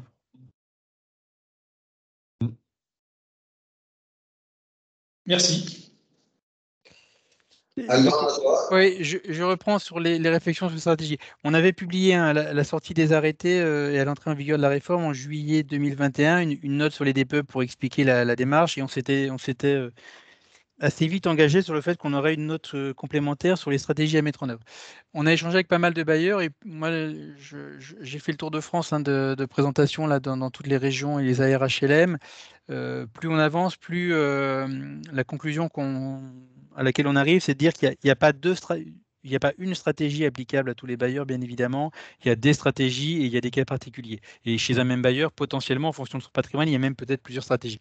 Donc en fait, on a traduit l'idée, c'est plutôt que de vous transmettre une idée de stratégie d'intervention, c'est plutôt d'identifier les cas, les questions, comme on peut faire une méthodologie, mais pas imposer, en tout cas pas donner une seule stratégie. En fait, et c'est fonction de pas mal de choses. En particulier, l'objectif qu'on poursuit. Le DPE, vous avez on le fait pour répondre à plusieurs obligations ou plusieurs questions. Il y a tout d'abord l'obligation réglementaire simple, hein, on doit un DPE à la relocation, dès lors qu'on a, enfin relocation ou vente d'ailleurs, dès lors qu'on a un acte de mutation. Donc là, il n'y a pas le choix, il faut qu'on le fasse. On fait un DPE aussi avec l'arrivée de la loi climat et résilience pour cartographier notre parc avec le critère énergie, enfin performance énergétique et environnementale. Et puis aussi, on a l'habitude, nous, de dire de porter ça auprès de l'administration, auprès de tous les acteurs qu'on peut rencontrer. C'est le bailleur peut avoir envie de faire des DPE aussi pour montrer la qualité de son parc. On a un parc immobilier dans le logement social qui est, en termes de qualité énergétique et environnementale, bien meilleur que le parc privé, hein. Pour rappel, dans les chiffres, et ça, ce n'est pas les chiffres USA, c'est les chiffres donnés par l'administration, hein, le rapport du SDES de septembre 2020, globalement, on a entre 7 et 8% de passoires, donc FG, dans le parc social en septembre 2020, quand cette proportion dans le parc national est à 18%. Donc on a un parc qui est 2,5 fois meilleur que le parc moyen national. Donc il ne faut pas avoir peur de le dire et de le rappeler. Donc voilà, donc c'est en fonction. Donc l'idée les questions qu'on doit se poser pour mettre en œuvre la réalisation de nos DPE, c'est quel but on poursuit. Et puis après, quel est l'état de notre situation, hein. Chaque bailleur a un état particulier en fonction de son parc. Et donc ça se traduit, ces réflexions-là, on les a traduites comme ça. Donc en fait, on a, si on voulait mettre en place une stratégie de mise en œuvre d'un DPE, on l'a essayé d'identifier en 5 étapes. La première, c'est l'état des lieux des pratiques DPE de l'organisme. Aujourd'hui, on l'a dit tout à l'heure, hein, vous avez certains bailleurs qui avaient fait leur DPE en 2008, les DPE arrivent à échéance en 2018, certains ont refait tous leurs DPE en 2018. Et pour mémoire, hein, avec les arrêtés, l'arrêté simple, le décret simple du 17 décembre 2020, un DPE réalisé après le 1er janvier 2018 est valable jusqu'au 31 décembre 2024. Donc là, ces bailleurs-là, ils ont leur DPE qui est utilisable à la relocation. Ils ont jusqu'à fin 2024 pour les utiliser. Voilà, ça peut permettre une certaine réflexion. Est-ce que je l'ai fait au cas par cas? Est-ce que je l'ai fait à la relocation? Est-ce que je l'ai fait en masse réparti sur 3-4 ans? À l'inverse, vous avez des bailleurs qui avaient fait leur DPE en masse en 2011 ou en 2010. Arrivé à échéance 2020, ils se sont dit on est en pleine période de la réforme des PE, donc j'attends de savoir comment ça va se terminer pour pouvoir les relancer. Et là, ils se retrouvent aujourd'hui sans DPE sur leur patrimoine. Donc, ils ont ces obligations plutôt de les refaire en masse pour répondre aux besoins de la relocation. Et puis après, ça dépend aussi, est-ce que c'est la direction du patrimoine qui le fait, est-ce que c'est la direction de la gestion locative qui va puiser dans la base de données, etc. Donc il y a un premier travail qui est de se dire, je fais un état des lieux de mes pratiques DPE au sein de mon organisme. Là aussi, par rapport au patrimoine, est-ce que j'ai une majorité de logements individuels ou une majorité de logements collectifs? Alors, les bailleurs globalement sont plutôt sur un parc collectif, mais vous avez certains bailleurs, on a le cas dans les Hauts-de-France en particulier, où vous avez certains bailleurs qui ont majoritairement du logement individuel. Et donc là, c'est plus tout à fait pareil. Là, on peut se dire que la politique, ça sera de faire la relocation. Voilà, donc il y a cette première étape, je regarde. La deuxième étape, c'est de bien réfléchir pourquoi je vais faire mon DPE. Est-ce que je le fais pour répondre à mon obligation réglementaire de acte de mutation, location? Est-ce que j'en ai besoin pour qualifier mon parc et définir ma stratégie patrimoniale? Certains bailleurs avaient décidé, avant la réforme climat et résilience, d'avoir une catégorisation de leur patrimoine qui n'était pas basée sur l'étiquette DPE, mais qui pouvait être basée sur une consommation énergétique. Par exemple, quand vous avez du parc collectif, chauffage collectif, ben, vous pouvez connaître la consommation en kilowattheure d'énergie finale par mètre carré, voire d'énergie primaire. Et donc là, vous pouviez avoir déjà votre classification de parc et déjà votre stratégie patrimoniale. Et puis, bon, bah, on l'a dit tout à l'heure, d'autres bailleurs peuvent se décider de faire le DPE plutôt pour donner à voir la qualité de leur parc. Donc ça, c'est la deuxième étape, c'est qu'est-ce que j'attends de la réalisation des DPE? Est-ce que c'est principalement ma stratégie patrimoniale? Est-ce que c'est principalement la réponse à une obligation réglementaire? Et ça peut impacter vos stratégies. La troisième question qui arrive immédiatement après, c'est par où je commence. J'ai un parc important, comment je priorise? Je ne ferai pas tous mes DPE immeubles et mes DPE logements en un temps court. Plus le patrimoine est long, plus ça va être coûteux en euros aussi, donc il faut pouvoir le programmer financièrement. Et puis, il faut du temps pour le faire. Comment je priorise? Et donc là, on a différentes listes. Est-ce que je commence par les ventes? Est-ce que je commence par les opérations qui sont en réhabilitation? Est-ce que je commence avec plutôt sur mes logements pour lesquels j'imagine qu'il y a un risque de changement d'étiquette? Est-ce que je le fais sur ceux qui ont une contrainte de location, une contrainte de vente? Alors, dans sa réflexion, quand on échange avec tous les bailleurs, en faisant le tour de France, ce qui ressort de manière assez générale, s'il y a une priorité, enfin, il y a deux priorités qui se dégagent. Il y a la première priorité qui est le plan de vente. Si aujourd'hui, en 2022, vous avez une liste de logements à vendre, et que dans cette liste de logements, vous avez un risque potentiel que certains, en particulier, aujourd'hui, le bailleur social n'a pas le droit de vendre des logements FG, donc vous avez certainement prévu de vendre potentiellement des logements E ou D, voire peut-être C, mais en tout cas par F et G. Si vous avez prévu dans votre plan de vente des logements qui sont classés E, et avec la réforme basculerait en F par exemple, ce qui est possible, ce logement-là, vous n'avez plus le droit de le vendre. On peut se dire que si c'est quelques logements sur un plan de vente, ça n'a pas beaucoup d'impact. Ce qu'il faut quand même garder à l'esprit, c'est que si vous l'avez prévu en plan de vente en 2022, il est probable que votre direction financière ait intégré en face une recette en 2022. Si vous ne le vendez plus, vous n'avez pas la recette et donc vous pouvez impacter globalement. En tout cas, je pense que votre directeur financier pourrait être intéressé de savoir que la réforme du DPE modifie éventuellement la liste et le nombre de logements à vendre. On pense que le plan de vente est certainement l'une des priorités à faire. Alors, tous les bailleurs n'ont pas un plan de vente et c'est des volumes qui sont relativement faibles. La deuxième priorité qui ressort de la part des bailleurs, principalement, c'est d'essayer d'aller cibler les bâtiments qui pourraient avoir un changement d'étiquette. Alors, ce n'est pas simple, mais ça peut être important parce qu'effectivement, si votre bâtiment aujourd'hui, vous avez un bâtiment qui est classé D, un bon D à la limite du C, si la réforme le fait basculer en mauvais C parce qu'il y a une certaine dégradation du DPE, mais qui reste dans l'étiquette D, vous avez un ancien bon D, vous avez un D qui est moyen après, ça n'a pas d'impact sur votre stratégie patrimoniale. Il n'a pas de contrainte supplémentaire à cause de ça. Par contre, si vous avez un bâtiment aujourd'hui qui est classé E, mais plutôt le dernier tiers de l'étiquette E et qui risque de basculer en F, ça veut dire qu'au lieu d'être indécent en 2034, il devient indécent en 2028. Ce n'est pas le même sujet. Il faut potentiellement l'intégrer dans un plan de réhabilitation en 2028. Voilà. Donc, ce qu'on voit naître des échanges avec les bailleurs, c'est qu'en termes de priorisation, je revérifie, je scanne mon plan de vente pour m'assurer que je n'ai pas de logements qui sortent. Si c'est le cas, je fais ce qu'il faut faire. Et j'essaie d'identifier les patrimoines qui pourraient avoir un changement d'étiquette. Donc, principalement, aujourd'hui, les bâtiments qui sont classés F, mauvais F. Alors, classé F avec un vecteur énergétique qui est plutôt gaz ou fioul, puisque si vous êtes en électricité, la réforme est plutôt avantageuse pour l'étiquette, enfin pour l'étiquette et pour le DPE. Donc voilà, les mauvais F, les mauvais D, ce qui permet d'avoir une meilleure vision. Donc là, c'est un peu. Pardon, oui. Excuse-moi, je croyais que tu avais terminé. Il y a une vas-y. qui a souhaité intervenir. Oui.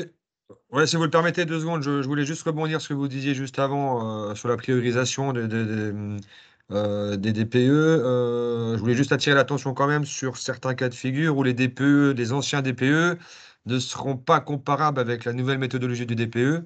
Je pense souvent aux gros gestionnaires de parc HLM où on a souvent du chauffage collectif sans comptage individuel, hein, au niveau du chauffage. Dans ce cas-là, l'ancienne méthodologie des DPE, c'était du DPE sur facture. Sachant qu'un DPE fait sur facture et un DPE version 3CL, donc comme on connaît aujourd'hui, ne seront pas forcément comparables, hein.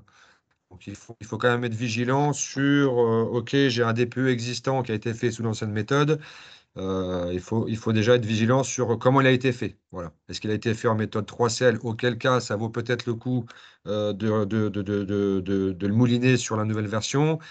Ou est-ce qu'il a été fait en version facture, en méthode facture? Et là, j'ai aucune garantie qu'il sera meilleur que le nouveau DPE sera meilleur que l'ancien, hein.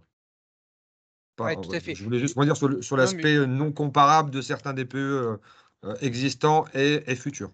tout Voilà. à fait, vous avez tout à fait raison, et en particulier, mais c'est valable. Alors, c'est plutôt pour les bâtiments d'avant 48 qui on était sur facture, effectivement. Après, vous avez aussi des cas où le bailleur avait des DPE vierges, hein, donc là, bien évidemment, ça devient une priorité parce qu'on n'a pas Mm. connaissance du type de bâtiment.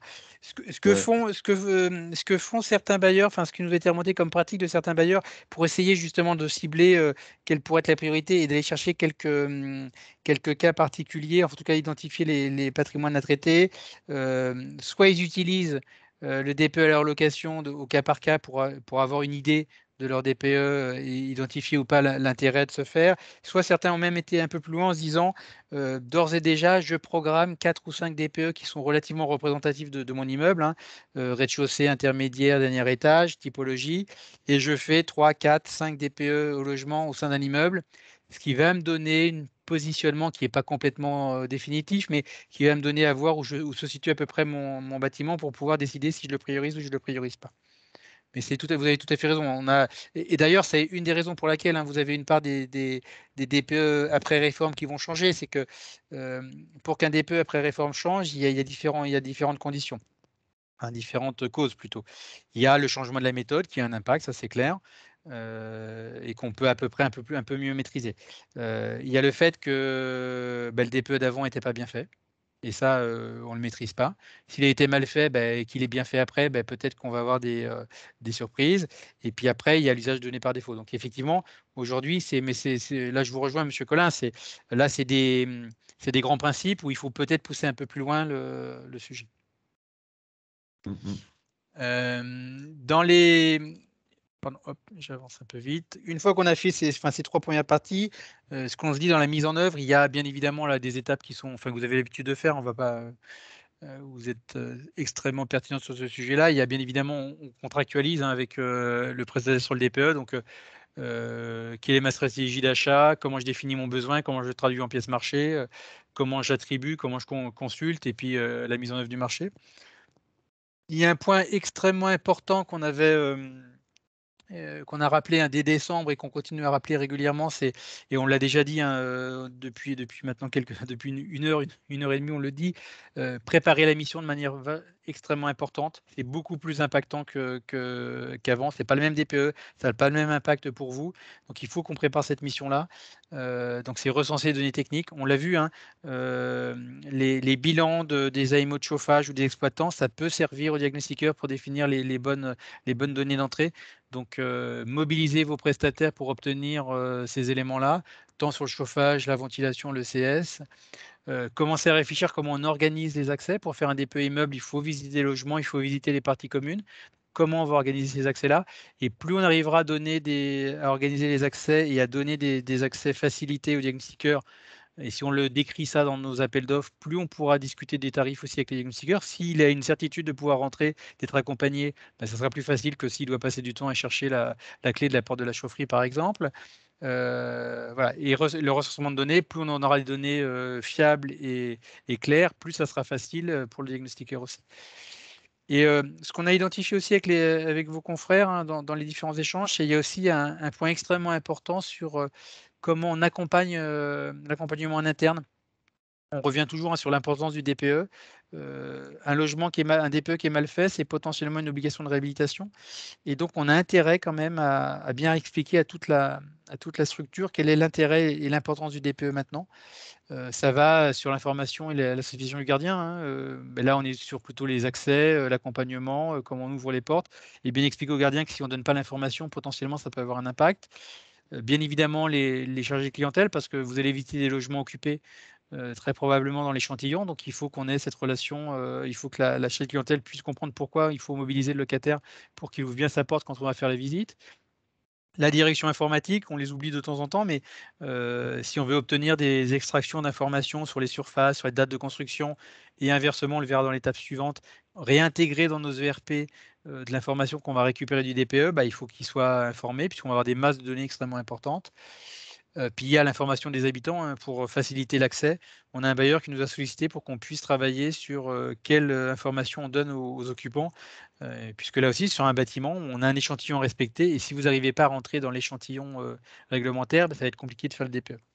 Et puis la dernière étape, c'est la gestion dans la durée. Ça va être des missions qui vont être longues parce que bah, vous avez un parc important. Comment on archive l'information, comment on la stocke, comment on met à jour à terme les DPE, et puis surtout comment on profite du travail qui est fait à la fois par vos équipes pour rechercher de l'information, par les diagnostiqueurs pour la vérifier et récupérer l'information sur site. Comment on fait en sorte que cette information-là ne soit pas perdue et elle puisse être intégrée dans nos outils. Voilà, donc c'est un peu toutes les questions les bonnes questions à se poser pour mettre en œuvre une stratégie de mise en œuvre de DPE. Là, on a un petit focus sur la partie achat. Alors l'idée, hein, c'est là aussi, c'est soit vous renégociez vos contrats, soit vous repartez en consultation. Il y a l'ensemble des solutions qui sont possibles. Ce qui ressort des échanges qu'on peut avoir avec les bailleurs, c'est principalement de se dire, bon, il faut vérifier, vous savez que le DPE immeuble est réalisé par des diagnostiqueurs qualifiés, certifiés avec mention. Donc, c'est une compétence supplémentaire. On l'a déjà dit, c'est comment on échange avec notre diagnostiqueur, peut-être en phase consultation ou en phase d'échange sur bah, voilà, comment il voit l'acquisition de données, comment il prendra en compte les données qu'on peut lui transmettre, comment il va utiliser les données par défaut. Bien évidemment, les délais de réalisation. De nombreux bailleurs ont prévu de mettre en œuvre dans leur consultation et dans leur marché, hein, en discussion avec les diagnostiqueurs, le fait que dès lors qu'on a une dégradation du DPE, il y a une alerte de la part du diagnostiqueur pour qu'on se pose la question. Est-ce que c'est parce que je n'ai pas donné l'information? Est-ce que c'est parce que sans information, le diagnostiqueur est obligé d'utiliser des données par défaut? Donc, se poser cette question-là pour pouvoir s'assurer qu'on peut améliorer le DPE en donnant les bonnes informations. Et puis après, il y a les listes de données minimales pour réalisation. Certains bailleurs souhaitent qu'un DPE ne soit pas édité dès lors que le diagnostiqueur n'a pas d'informations sur, par exemple, l'élément de production, sachant qu'il est capable de lui donner. Voilà. Donc voilà un peu tous les éléments que l'on a sur ce diagnostic. Voilà la partie. Et sur les perspectives, là, très rapidement pour clore, hein, c'est donc on travaille nous sur, alors ça devient compliqué parce que, il y a quelques temps encore, quelques mois encore, il y avait 3 fédérations de diagnostiqueurs, maintenant il y en a 5. Donc dès lors qu'on veut discuter avec les diagnostiqueurs, il faut discuter avec 5 fédérations, donc ça rend les choses compliquées. Mais on avait pour espoir d'essayer de travailler avec les diagnostiqueurs pour, non pas faire un observatoire parce que c'est un grand mot, mais en tout cas essayer de récupérer un maximum d'informations pour vérifier que ce qu'avait imaginé l'administration comme résultat, c'est bien ce qu'on retrouve dans la réalisation des DPE, pour vérifier qu'il y a une vraie cohérence entre les statistiques avant et la réalité du terrain, et pour identifier éventuellement si on avait des dysfonctionnements, et là faire comme pour le 8 octobre, travailler avec l'administration pour modifier et améliorer les éventuels dysfonctionnements. En termes de stratégie, ce qu'on voit aussi, donc on a bien évidemment l'affaiblissement des données relatives au coût de réhabilitation, on l'a vu, hein. Le DPE va nous permettre de définir le nombre de logements qu'on devra réhabiliter dans le planning de la loi climat et résilience. Pour savoir le besoin financier des bailleurs sociaux, il faut qu'on multiplie ce nombre par un coût de réhabilitation. Donc on travaille sur ce sujet-là, c'est prévu en 2022. à la fois avec des retours d'expérience et à la fois avec certainement, on va essayer de travailler avec les économistes de la construction pour pouvoir donner des coûts moyens. On a un sujet qui ressort aussi, hein, quand vous allez faire un DPE immeuble et que vous allez le décliner en DPE logement, potentiellement, tous les logements n'auront pas le même DPE que le DPE immeuble. Les logements qui seront situés au dernier étage ou façade nord ou au rez-de-chaussée, ils ont bien évidemment une surface déperditive un peu plus importante que le logement moyen, puisqu'ils ne sont pas chauffés au-dessus ou pas chauffés en dessous, ou ils sont plus exposés, quand ils sont mono-exposés nord, ils sont potentiellement plus impactés et ont un besoin de chauffage plus important. Ce qui fait que vous pourrez avoir des bâtiments D, par exemple, avec à l'intérieur de ces bâtiments D, quelques logements E. Certainement, très souvent, le dernier étage ou le rez-de-chaussée.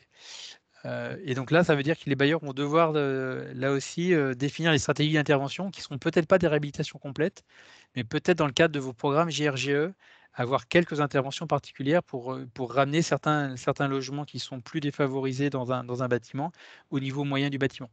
Ça peut être très clairement se poser la question, lorsque vous faites une réflexion d'étanchéité, d'aller chercher une isolation plus importante pour ramener ces logements de E à D, par exemple.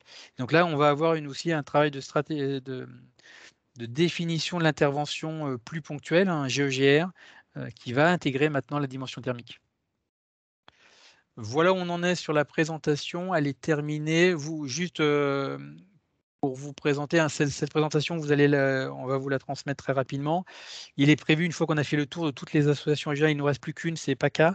On fera une présentation définitive avec éventuellement toutes les questions. Donc, on a commencé à lister un certain nombre de questions de la part de vos confrères et on va, dans le cadre de la présentation définitive, essayer d'apporter des réponses pratiques et juridiques à toutes ces questions. Donc, si vous avez des questions, il faut les faire remonter à Thierry sans difficulté, par mail ou même par le chat, et il me les transmettra pour qu'on puisse y répondre. Bien sûr, je suis à votre disposition. Et moi, j'ai terminé. Bien, merci pour ce tour d'horizon très complet. Monsieur Collin, peut-être voulez-vous compléter? Non, encore une fois, c'est assez complet. On a bien insisté sur les enjeux de ce nouveau dispositif, les besoins, les devoirs des uns et des autres. Faut vraiment, voilà, pour que la finalité reste une fiabilisation de ces documents-là. J'insiste vraiment sur le fait que c'est c'est vraiment une chaîne qui doit être faite entre le donneur d'ordre et les différentes parties prenantes, hein, dans la transmission des informations, dans la communication. Voilà, c'est vraiment le maître mot de tout ça. Les compétences des diagnostiqueurs sont là parce qu'effectivement, on est soumis à des certifications spécifiques avec un suivi des compétences. Donc, il ne faut pas forcément avoir de doute là-dessus. Mais il n'y aura jamais de bons DPE sans bonnes informations au préalable. C'est un peu le maître mot, hein. Voilà. Bien, merci. Des questions peut-être dans la salle? Vous pouvez lever la main et vous pourrez poser vos questions à l'oral, si j'ose dire. Monsieur Charlier, vous avez la parole. Oui, non, moi j'ai juste une question, c'est toujours, n'hésitez pas aussi à faire part de vos remarques sur la présentation, sur le contenu. L'idée, c'est de s'améliorer et de répondre vraiment à vos besoins. Donc, je sais qu'elle est extrêmement dense et je vais assez vite parce qu'on voulait tenir ça sur un délai relativement court pour ne pas vous prendre l'après-midi, mais n'hésitez pas à la critiquer. Si ça vous convient, n'hésitez pas à le dire, c'est toujours agréable. Mais voilà, si on peut l'améliorer, il ne faut pas hésiter à apporter vos commentaires, hein. Merci. Des questions? Monsieur Charbonnier, vous avez la parole. Merci. Oui, j'avais une question concernant le groupe de travail 1, si j'ai bien noté, sur la fiche récap des données nécessaires à l'élaboration d'un DPE.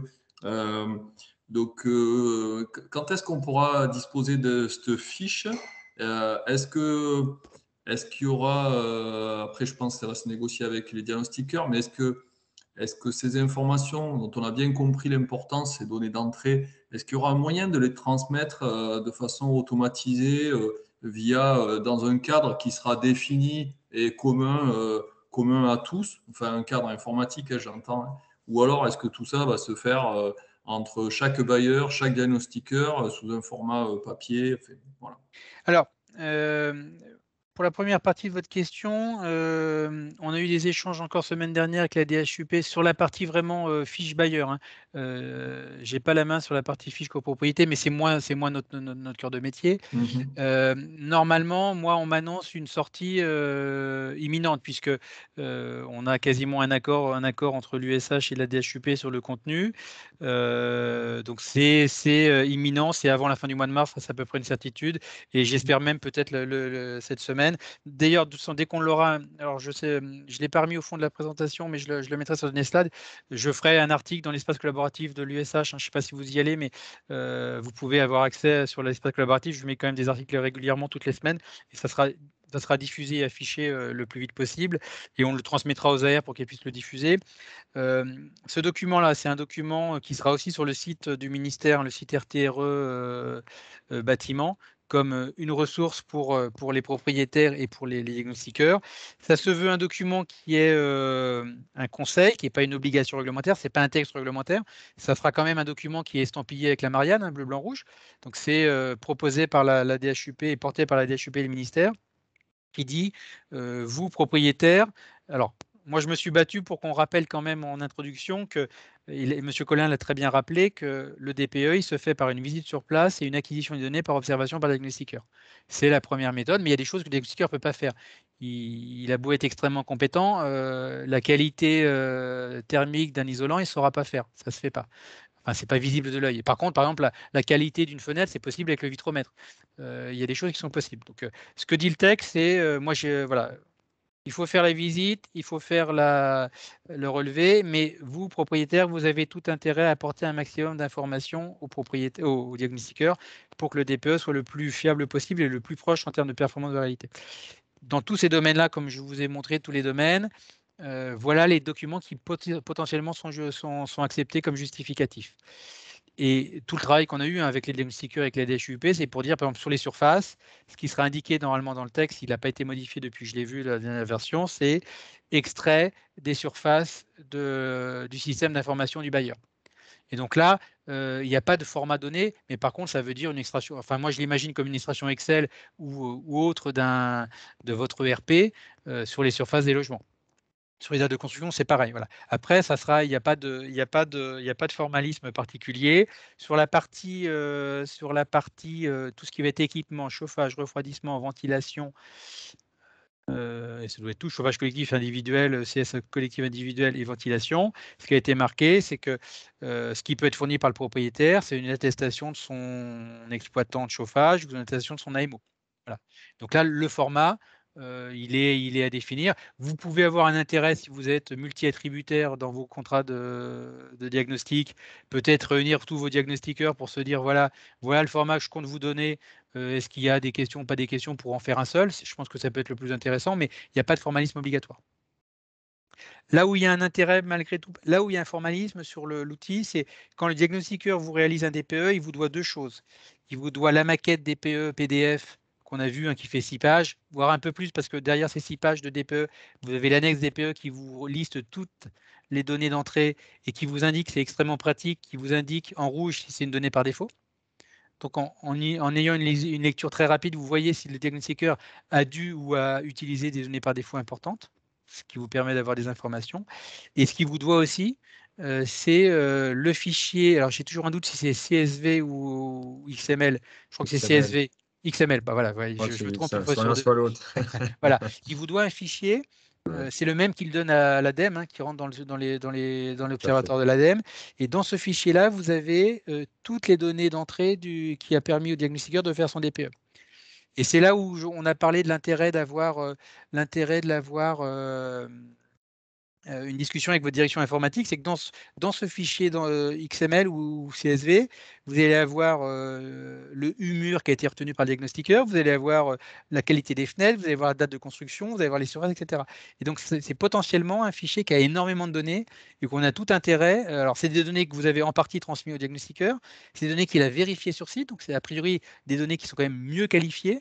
Et donc, on a tout intérêt de réfléchir comment on exploite ces données, comment on les garde pour d'autres diagnostics futurs ou d'autres éléments. Je ne sais pas si j'ai répondu complètement à votre question.